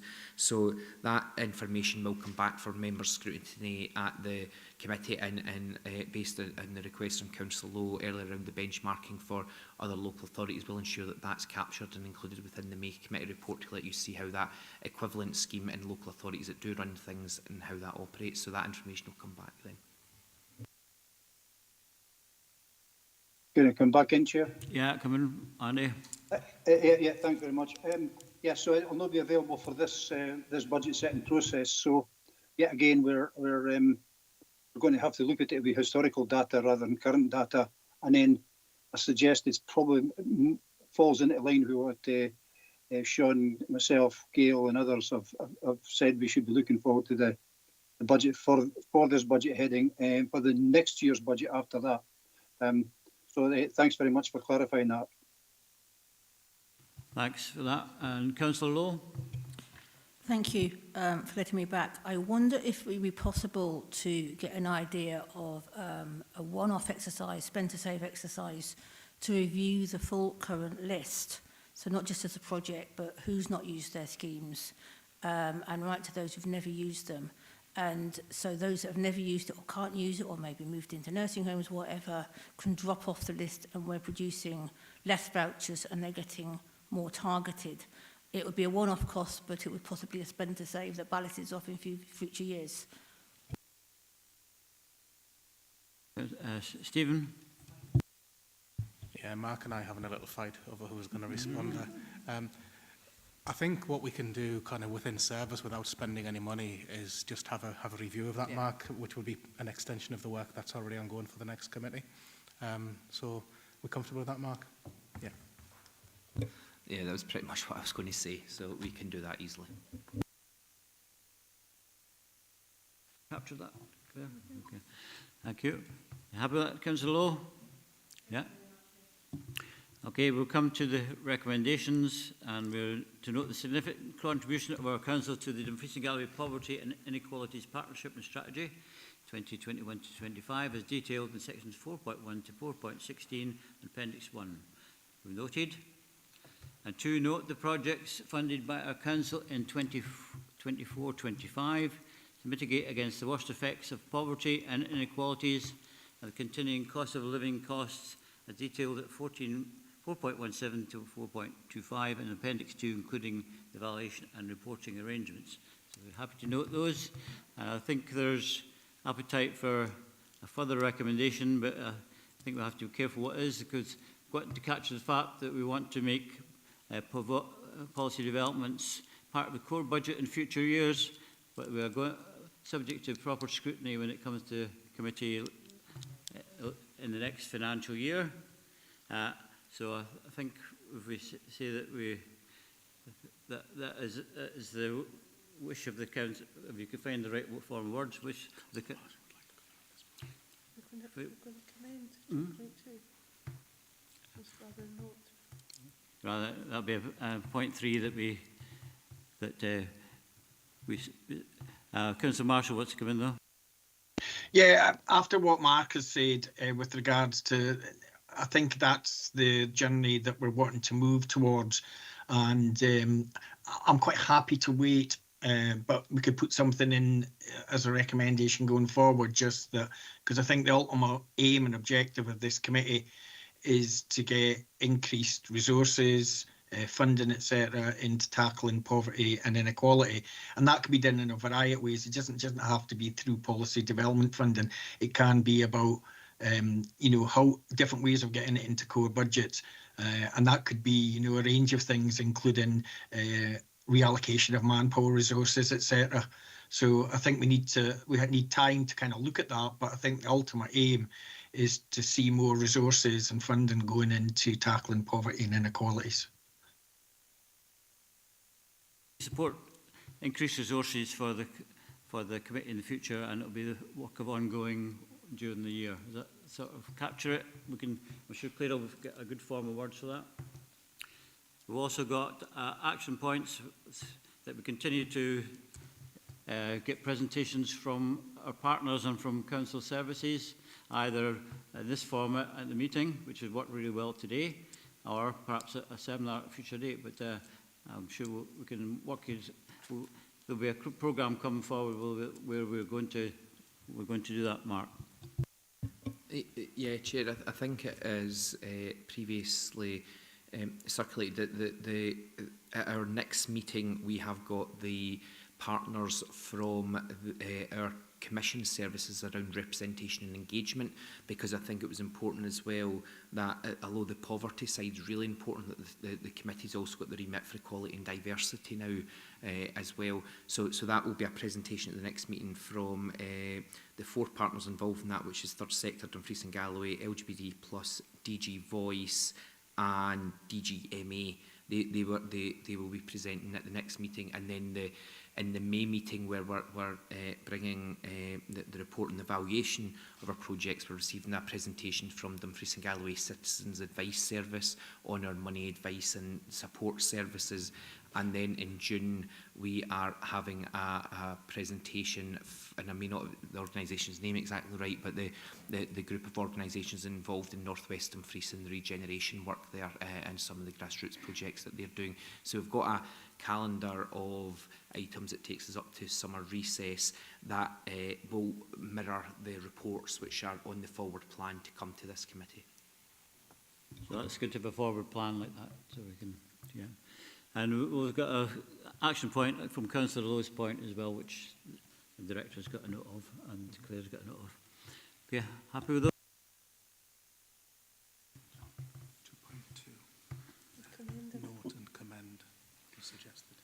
There's a suggestion that we, on recommendations, on 2, that we note and commend the projects funded by our council. We're happy to commend as well? Okay.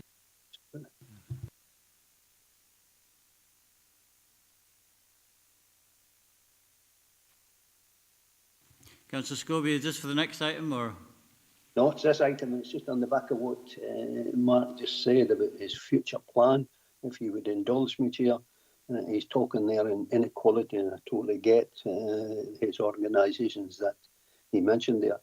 But could he also look at the inequalities in health and social care, that we add that to the agenda as well, and maybe get a group, or, and I can suggest one to him off record, offline, that we also look at that, because it affects so many people in our region in terms of inequality in health and social care.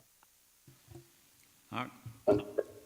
Thanks, Chair. Yeah, happy to look at that for a future meeting, and equally happy to receive any suggestions from any member that on projects that you will be aware of, potentially within your wards or across the region that's doing good work across all the side of housing, equality and diversity and poverty. What we are trying to focus on at the moment was around having a maximum 1 presentation at each meeting, because I think it could end up skewing the meeting quite significantly to go from and miss the point, which was around the contributions allowing for better informed discussion and debate on the items on the agenda. So, and we can take that forward with yourself, Chair and Vice Chair, around whether you are happy with that approach going forward. But we'll take that forward for the next slot after the summer recess. Okay, thanks, Mark, for that. We're on to item 6, House and Emergency Draft Action Plan. Members are asked to consider a draft housing emergency action plan dealt in consultation with key stakeholders following the declaration of a housing emergency at the meeting of the Dumfries and Galloway Council on 27th June 24. Councillor Stevenson may have been involved in that, yeah. Jamie Little is here to assist members if you have any questions. And who would like?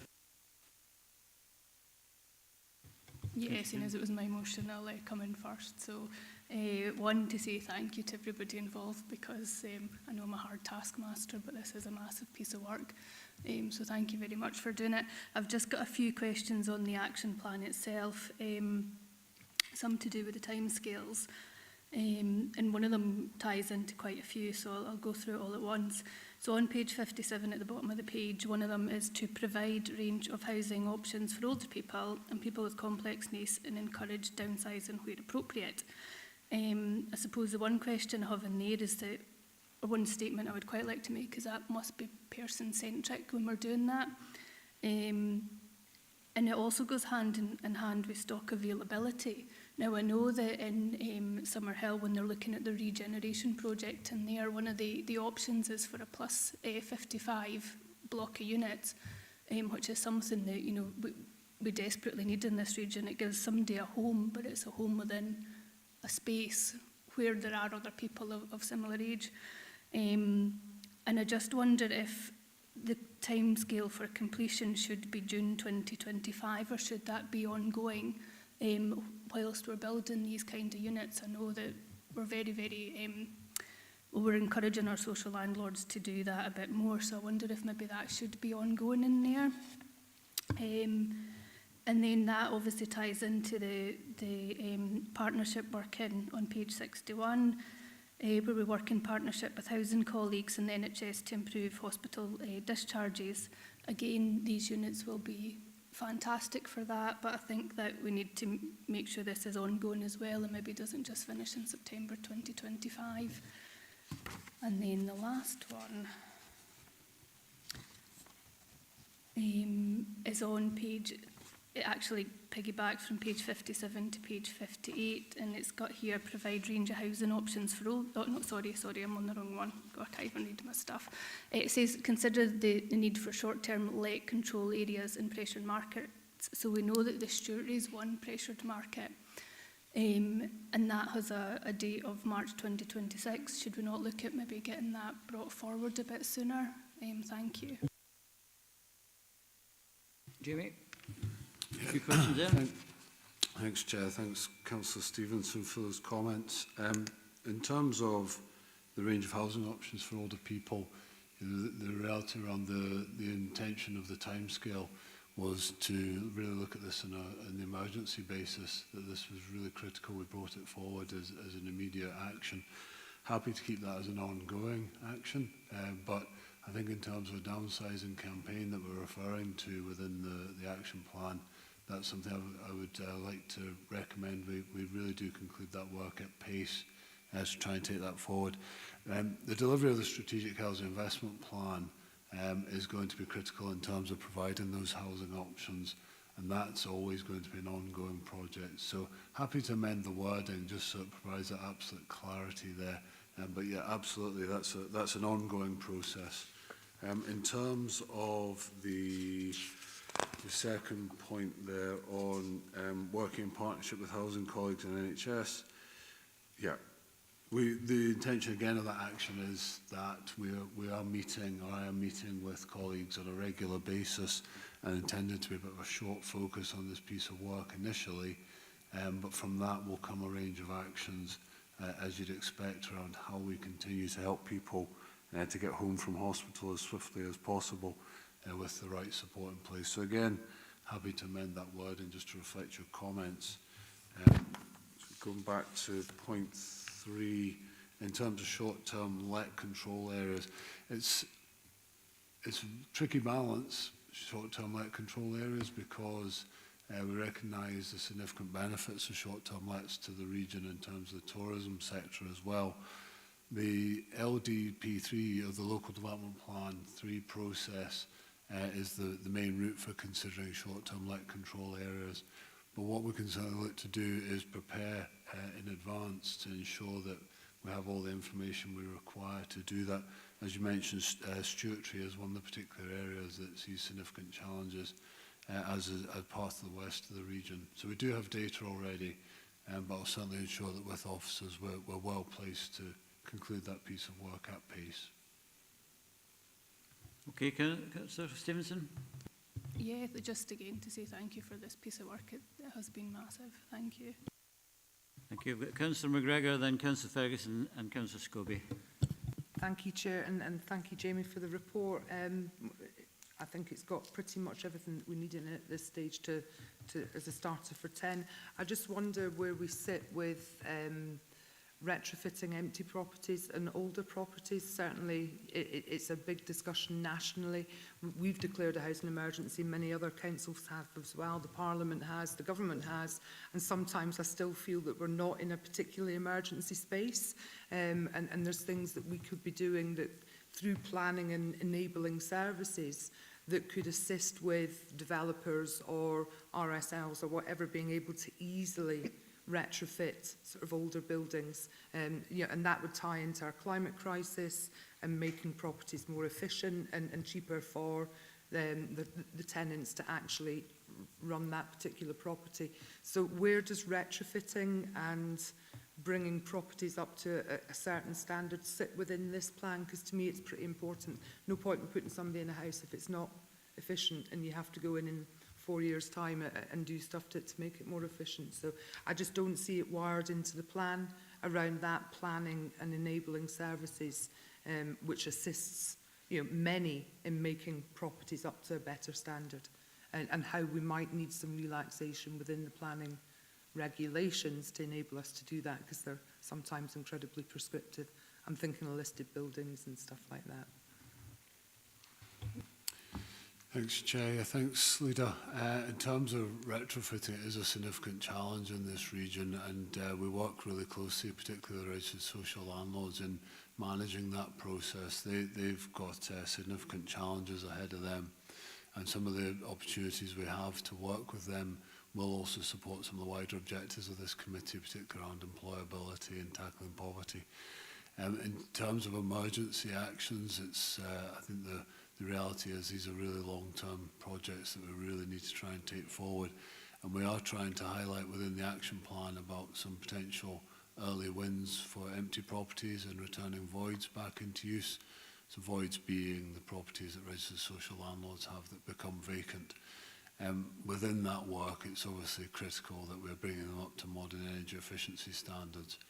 And the full intention of the programme board, which is a recommended action within the plan, is to ensure that we're also engaging with the likes of Scottish Land and Estates.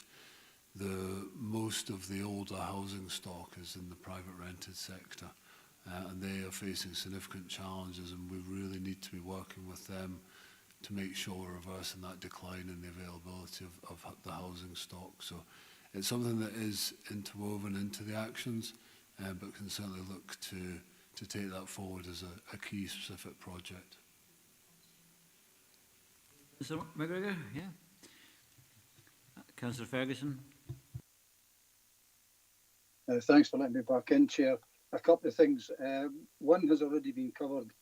That was about the housing emergency, and some of the timescales didn't seem to be responding to the emergency. But I do appreciate that a lot of the work that this team do is long-term, intricate, time-consuming, all the rest of it. But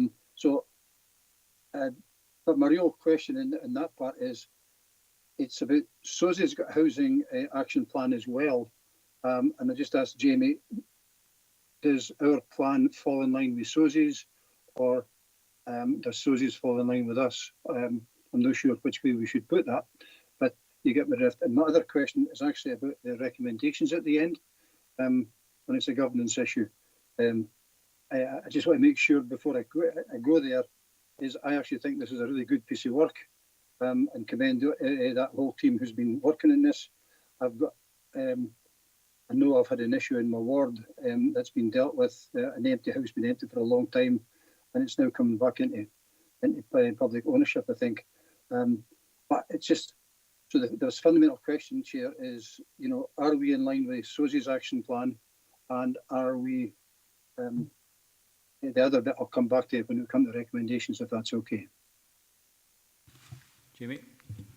Thanks, Chair. Thanks, Councillor Ferguson. Quite right. A lot of the actions we're taking here will be more medium to long term, and that's the reality of the position we're in, both in terms of priorities and funding opportunities. It was quite interesting to hear from Paul earlier as he spoke about some of the approaches they're taking to short-term alleviation of fuel poverty challenges, and recognising that fabric-first approaches, as Councillor McGregor has alluded to with retrofitting, these are really long-term solutions. And we've always been very clear with members it's important that in terms of an emergency action plan, we don't take our eye off the longer-term strategic objectives of the Council, particularly around housing.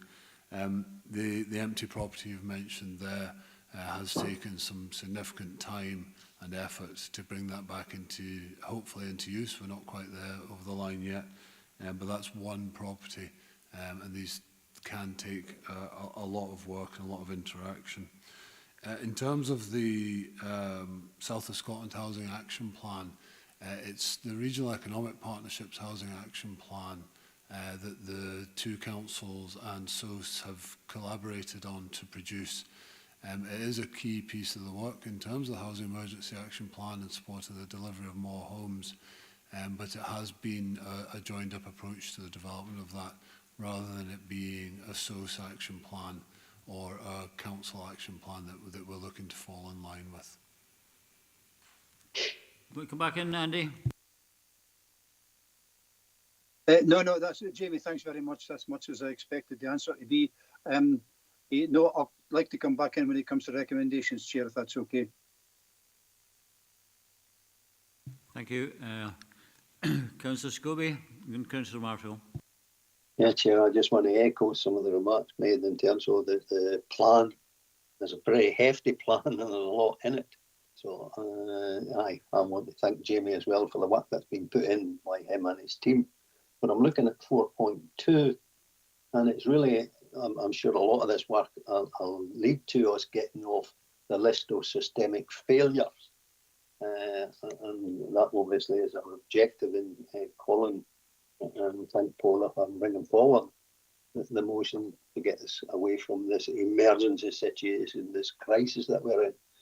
I'm looking at the plan, and a couple of bits spring to mind. Page 58, and work with stakeholders, including the Scottish Government, to improve planning decision time for housing redevelopment or developing. And it's in relation to what Gail was just raising there in terms of retrofit. And I did raise this in one of the seminars that Jamie held, and that's to, relaxing some of our planning regulations. One of that springs to mind and brought up is it the community marketing assessment, taking a year for some of these properties, when what we need is a quick turnaround if it's bringing properties that has been used for something else and now being brought back into housing. That's just one example. So I think Gail touched on that in terms of retrofit, some listed buildings and so forth and so on. So we do need some attention being paid to that one in terms of our planning regulation. Another one here is on page 60. And while it refers to reduce the number of homeless applications arising from property failing to meet the tolerable standard, I would hope that Jamie would maybe fit in there as well in terms of homeless people. And the homeless department are under severe pressure, and I'm sure they face the same frustration when they have to say to a person that's presenting as homeless in Stranraer, the only place I've got available for you is Dumfries, which, if family brought up in this area, all the family supports in this area, it's a bit daunting to think that's the closest homeless accommodation we've got. So I'd like to see how we reduce that in terms of what we offer to people, in terms of distance away from what could be their hometown. I would hope we could build something into the plan there. And the other one is on page 61, and Jimmy, we've well rehearsed this one, working in partnership with the housing colleagues and NHS to improve hospital discharges, aids and adaptations. And only spoke to one just this morning or early this afternoon in terms of aids and adaptations that are being recommended from our OT service, yet our RSLs are unable to carry out the aid and adaptation because of the lack of financial resources. It's how do we tackle this and make sure that what we're doing as an OT service is compatible, and not compromising their recommendations with the RSLs. It's on the delivery of that one, Jamie. Thanks, Chair. Thank you, Councillor Scobie. Jamie. Thanks, Chair. Thanks, Councillor Scobie. So just in terms of engagement with Scottish Government stakeholders around some of the planning policies, obviously the local development plan sets our local objectives, and we do work really closely with colleagues in the local development plan team.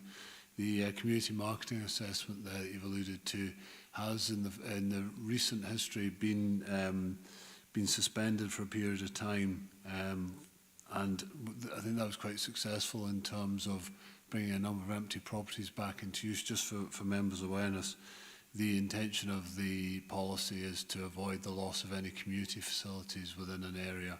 If, for example, a pub was going to be converted into housing, and there was felt that there was still a need for some sort of community facility to remain there. That's something, again, we'll take away as part of the action plan to discuss with our development management colleagues, as is highlighted in the draft. I think Rebecca's on the call, so I'll come back to the question just about temporary accommodation. But in terms of aids and adaptations and financial resources, it is incredibly challenging. One piece of potentially good news around that is the Scottish Government's draft budget, which sets out an increase from £8 million during 24-25 to support registered social landlords up to 20.8 million. That is across the whole of Scotland, and I'm sure all the registered social landlords would be happy if that was increased even further. But it does give some hope to many of those residents that are really challenged in terms of where they're residing at the moment. And obviously through our council budget setting process, we'll also be considering funding for care and repair. The difference with care and repair is it's solely aimed at people living in the private sector, so that could be private rented or owner-occupiers. They are two entirely different schemes. I'll maybe look to Rebecca just in terms of the comment on temporary accommodation. Hi, Jamie. Hi, everybody. Thanks for that, Jamie. Yeah, in terms of temporary accommodation, there's absolutely disingenuous of me to say that this is an easy one. What we are doing at the moment is we're trying to reduce costs in terms of ad hoc temporary accommodation, and that's majority of that is within Dumfries. And as you say, we do struggle in the Stranraer area and in various other areas, and we're continuing to work with social.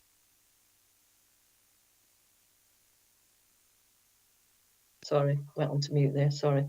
Yeah, we're working with our registered social landlords to see what opportunities are available. Now that might be in properties that are in the process of being regenerated into something else. We've discussed this at our housing meetings, and we're looking to see what potential there is within that area of housing. So it's an ongoing challenge. As Councillor Scobie's already highlighted, it is very difficult when you're having to place somebody out with their preferred region or area, if you will. But we do endeavour to try and put people where they want to be, where there is availability, obviously. Thank you. Okay, William. No, if I could just come back on some of the things that Rebecca says, and I fully appreciate what Rebecca has said, and thank her for it, because it does put our officers in the homeless department under extreme pressure. When you know you get a homeless person in front of you, and what you're offering is some 75 mile away. I'm just quoting that as an example. Maybe Rebecca knows of others in other towns. So it is difficult, and that's the pressure we're putting our homeless officers under, and they must feel the same frustration, as I'm sure I would hope Rebecca would concur with that. And it's also not just 75 miles, it's also the use of bed and breakfast. And I know when I was in Wigton District Council, Shelter frowned on the whole idea of bed and breakfast. We've moved on since then, because they used to put the homeless persons out in the street at 10 o'clock and then told them to return at 6. It's slightly different now. They remain at the property, but there's no cooking facilities or anything. So again, it's to try and get, as I pointed out in 4.2, and it's to get away from the list of systemic failure in terms of distance and use of properties. Recognising the extreme pressure our homeless departments and the work that they do is to be commended. But it's faced with that when you've got somebody in front of you. I think we've got to look at that as a priority. How do we reduce that? How do we get to the bits where we are being regarded as systemic failure, and to address these? And I think that's one area that we need to look at much closer and see how we overcome that. And I know it's, well, if there were more properties, that would tackle the problem. So it's all interlinked. So thanks, Rebecca, anyway. Who would like to answer that one? Rebecca or Jamie? I'm happy just to comment that through the action plan, we have got agreements in place with the registered social landlords around 50% of all allocations going to the homelessness service, which I think is something we really welcome. And what's going to be absolutely pivotal, as Councillor Scobie's mentioned there, is that provision of more homes as well. And what can we do as a council to support the delivery of particularly affordable homes through the Strategic Housing Investment Plan? Particularly in areas such as the West, where it is very challenging to look at some of the overcome some of those construction barriers, costs, identification of sites. But there has been some really good work that Rebecca's been leading on with the homelessness service to try and improve that. I think I would just also like to mention, as Councillor Scobie's talked about the pressure on homelessness staff there, that's something we need to really be considering, that staff members are having to give advice to residents to say you're going to have to move quite a distance, and that's quite a challenge for our staff to deal with. I think it's important we also acknowledge that point. Okay, thanks, Jamie. Yeah, Councillor Marshall's been waiting a long time, so could you give us your question, Sean? Thanks, Chair. Yeah, just to comment on that last point, though, that's some of the enormous challenges we're facing. This is a crucial action plan, and commend the work that's brought it towards us today. But I think we were asked at another committee, and we got the answer that the availability of private properties that are available to homeless has went down, and we're using more in B&Bs. So that is one of the challenges we're facing at the moment. There's a downward trend in that, and I see Jamie's tried to do that by increasing the amount of properties that are available through RSLs. But as I said, this is a really good action plan. Probably what I would like to say, I don't know how the members feel, but each of those is an enormous task, and I know we're just being given an overview of it and it's been presented, but I do feel as though we would benefit from a fuller understanding of each of these themes and each of these actions. And I don't know whether that could be done at another meeting of this committee, or it's maybe a seminar, just to understand how we get from achieving that outcome from the very start of actually identifying an action and then getting there, because there's a lot of work behind the scenes, and I think we're getting the progress on it. But I do think members of this committee would definitely benefit from a fuller understanding of the challenges and the things we need to do to kind of achieve some of these. With regards to the action plan itself, and Andy touched on it, I'm a member of the Regional Economic Partnership, and I think the South of Scotland action plan focused, probably rightly so, as from a SOSI point of view, was how we could encourage more private building companies, how we can make it easier for them to enter the market, how they can support RSLs, etc. So it's more looking from that point of view. But I think, which is not on the action plan, but it's something I don't know whether or not it's captured somewhere. But we heard earlier about Cunningham Housing Association and the impact they've made on this region. And, we're in a kind of partnership with Borders at the moment. But I just wondered, there's opportunities with RSLs in East Ayrshire, South Ayrshire, South Lanarkshire, and the model seems to have worked with Cunningham, so we've been able to get them into region to build. And it's clear that there's not enough RSLs or private builders to kind of build social housing. So it's maybe something that could maybe be looked at or included in the action plan to see if there is opportunities, because we have got a lot of housing sites. We've got a challenge with the number of houses we need to build, and it's clear that we haven't got enough building companies or RSLs to provide I think what we need over the next 5 to 10 years. But I'll leave that at that at the moment. I do think that there has been progress being made. I think we'll all welcome the fact that the affordable housing supply programme, which had been cut this year, and Jamie will know the figure, but it was something like, from Dumfries and Galloway council point of view, we lost about 4 or 5 million, but and we have actually written to the Scottish Government, but I think our overall aim, which is, and it's the first it's the first action, is to try and get that consolidation of the funding over the next 5 years. I think that'll be crucial going forward, because if we don't achieve that, then we might not achieve some of the other actions that we've got on the plan. Stephen wants to come in on that. Yeah, thanks, Councillor Marshall. Some really, really important points. I'd like to pick up on the detail of the plan, and you touched on the enormous amount of work that will go into each of these different actions. And some of your subsequent points are absolutely parts of the work streams that sit below this. So we will see as a committee, or you will see as a subcommittee of the Council, formal reporting. I'd like to remind us that we did have a seminar back on the 7th of January. I remember that date because it was my birthday, and the leaders just also pointed out. I think what might be helpful, if in, say, 6 months' time we hold a similar seminar in terms of the update, where we can get into some of the real discussion and some of the detail that isn't always reflected in terms of the formal reports, as a way forward, if that's acceptable to committee. We're happy with that? I'll report back in about Yeah. 6 months' time. I should have said at the beginning that we had a really good seminar just a couple of weeks ago, and it was well attended, and there's a lot of debate on it, which informs the plan. So we're happy with that. Else wanting to come in?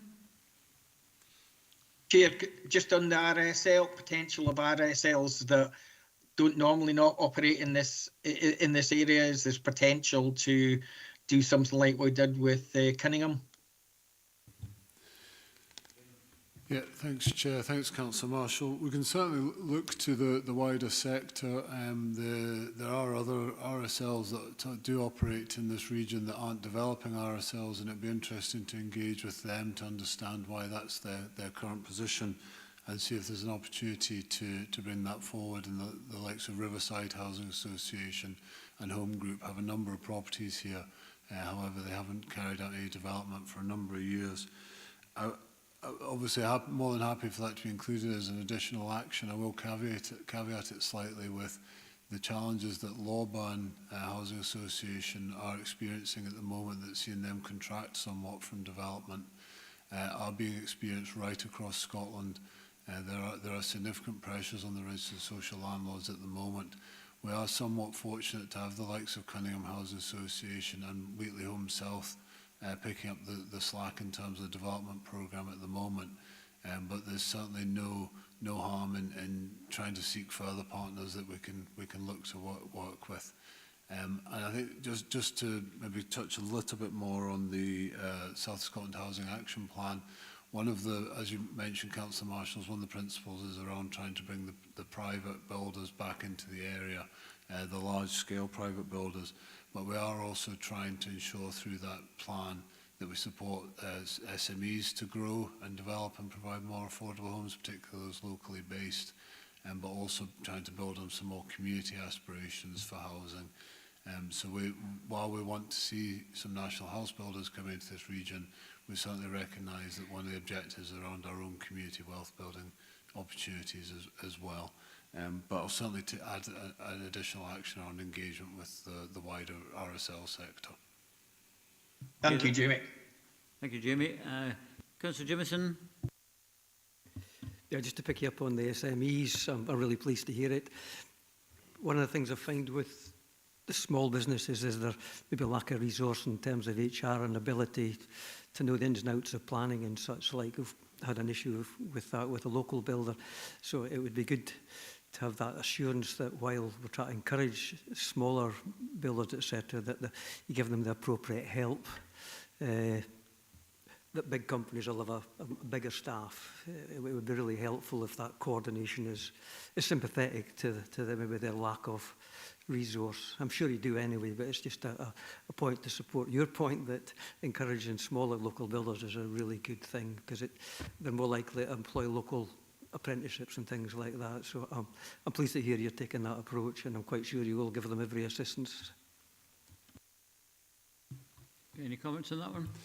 Of course, and that's obviously part of the work we're doing in partnership with South Scotland Enterprise, is ensuring that those smaller companies can upskill themselves. The challenges around procurement for a small organisation can be incredibly hard for them to overcome. So we will continue to work through the action plan in partnership with South Scotland Enterprise to ensure that the local SMEs are able to upskill.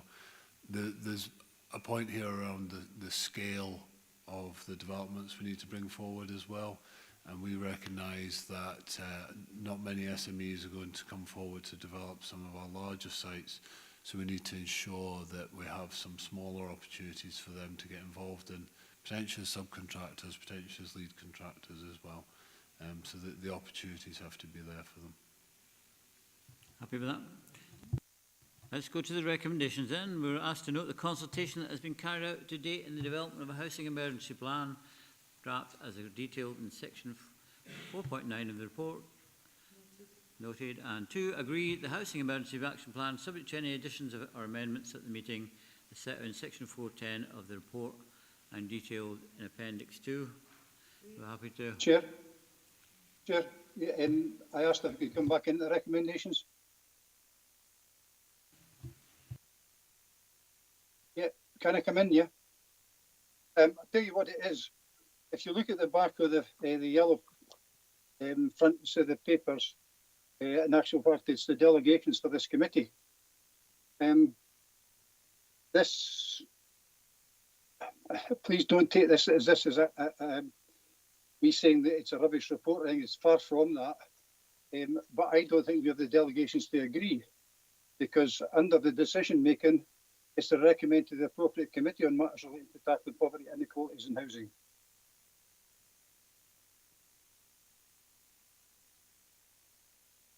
And then it's very specific in the ones that we can agree. That's the Child Poverty Local Action Plan, the Sign Language Plan, Equalities Outcomes and Mainstreaming Reports, and Children's Human Rights Report.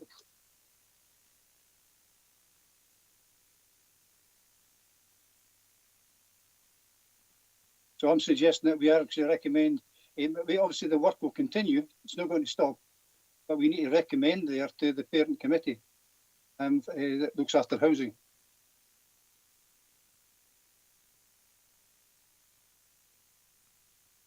Yeah, thank you, Chair. This committee clearly does have some decision-making powers as set out in the delegations, and we can agree projects and agree certain plans as listed there and make recommendations, as Councillor Ferguson says, to appropriate committees. So it may be appropriate, depending on the view of the committee, you can commend, endorse, whatever, recommend.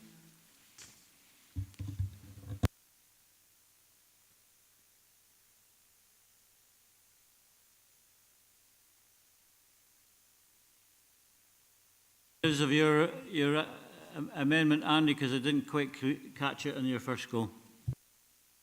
Basically, it's either we should, just as the clerk says, we should commend or recommend to the parent committee. I think it's E&I, I'm not sure. Okay, I would suggest, given the cross-cutting nature of the action plan, that it would be full council rather than E&I. Thank you. So go to council. Yeah, that's perfect, because that'd be quicker as well, and it just what we could do, Chair, if there was a mind, is actually add it to the list of reports that we could agree in the future. That's the second paragraph down under decision making. So it's that'd be something for Roswell to look at, I would suggest. But it's just to make sure it's right. But I totally commend the plan, totally commend all the work that's going into it and everything else. It's just crossing T's and dotting I's.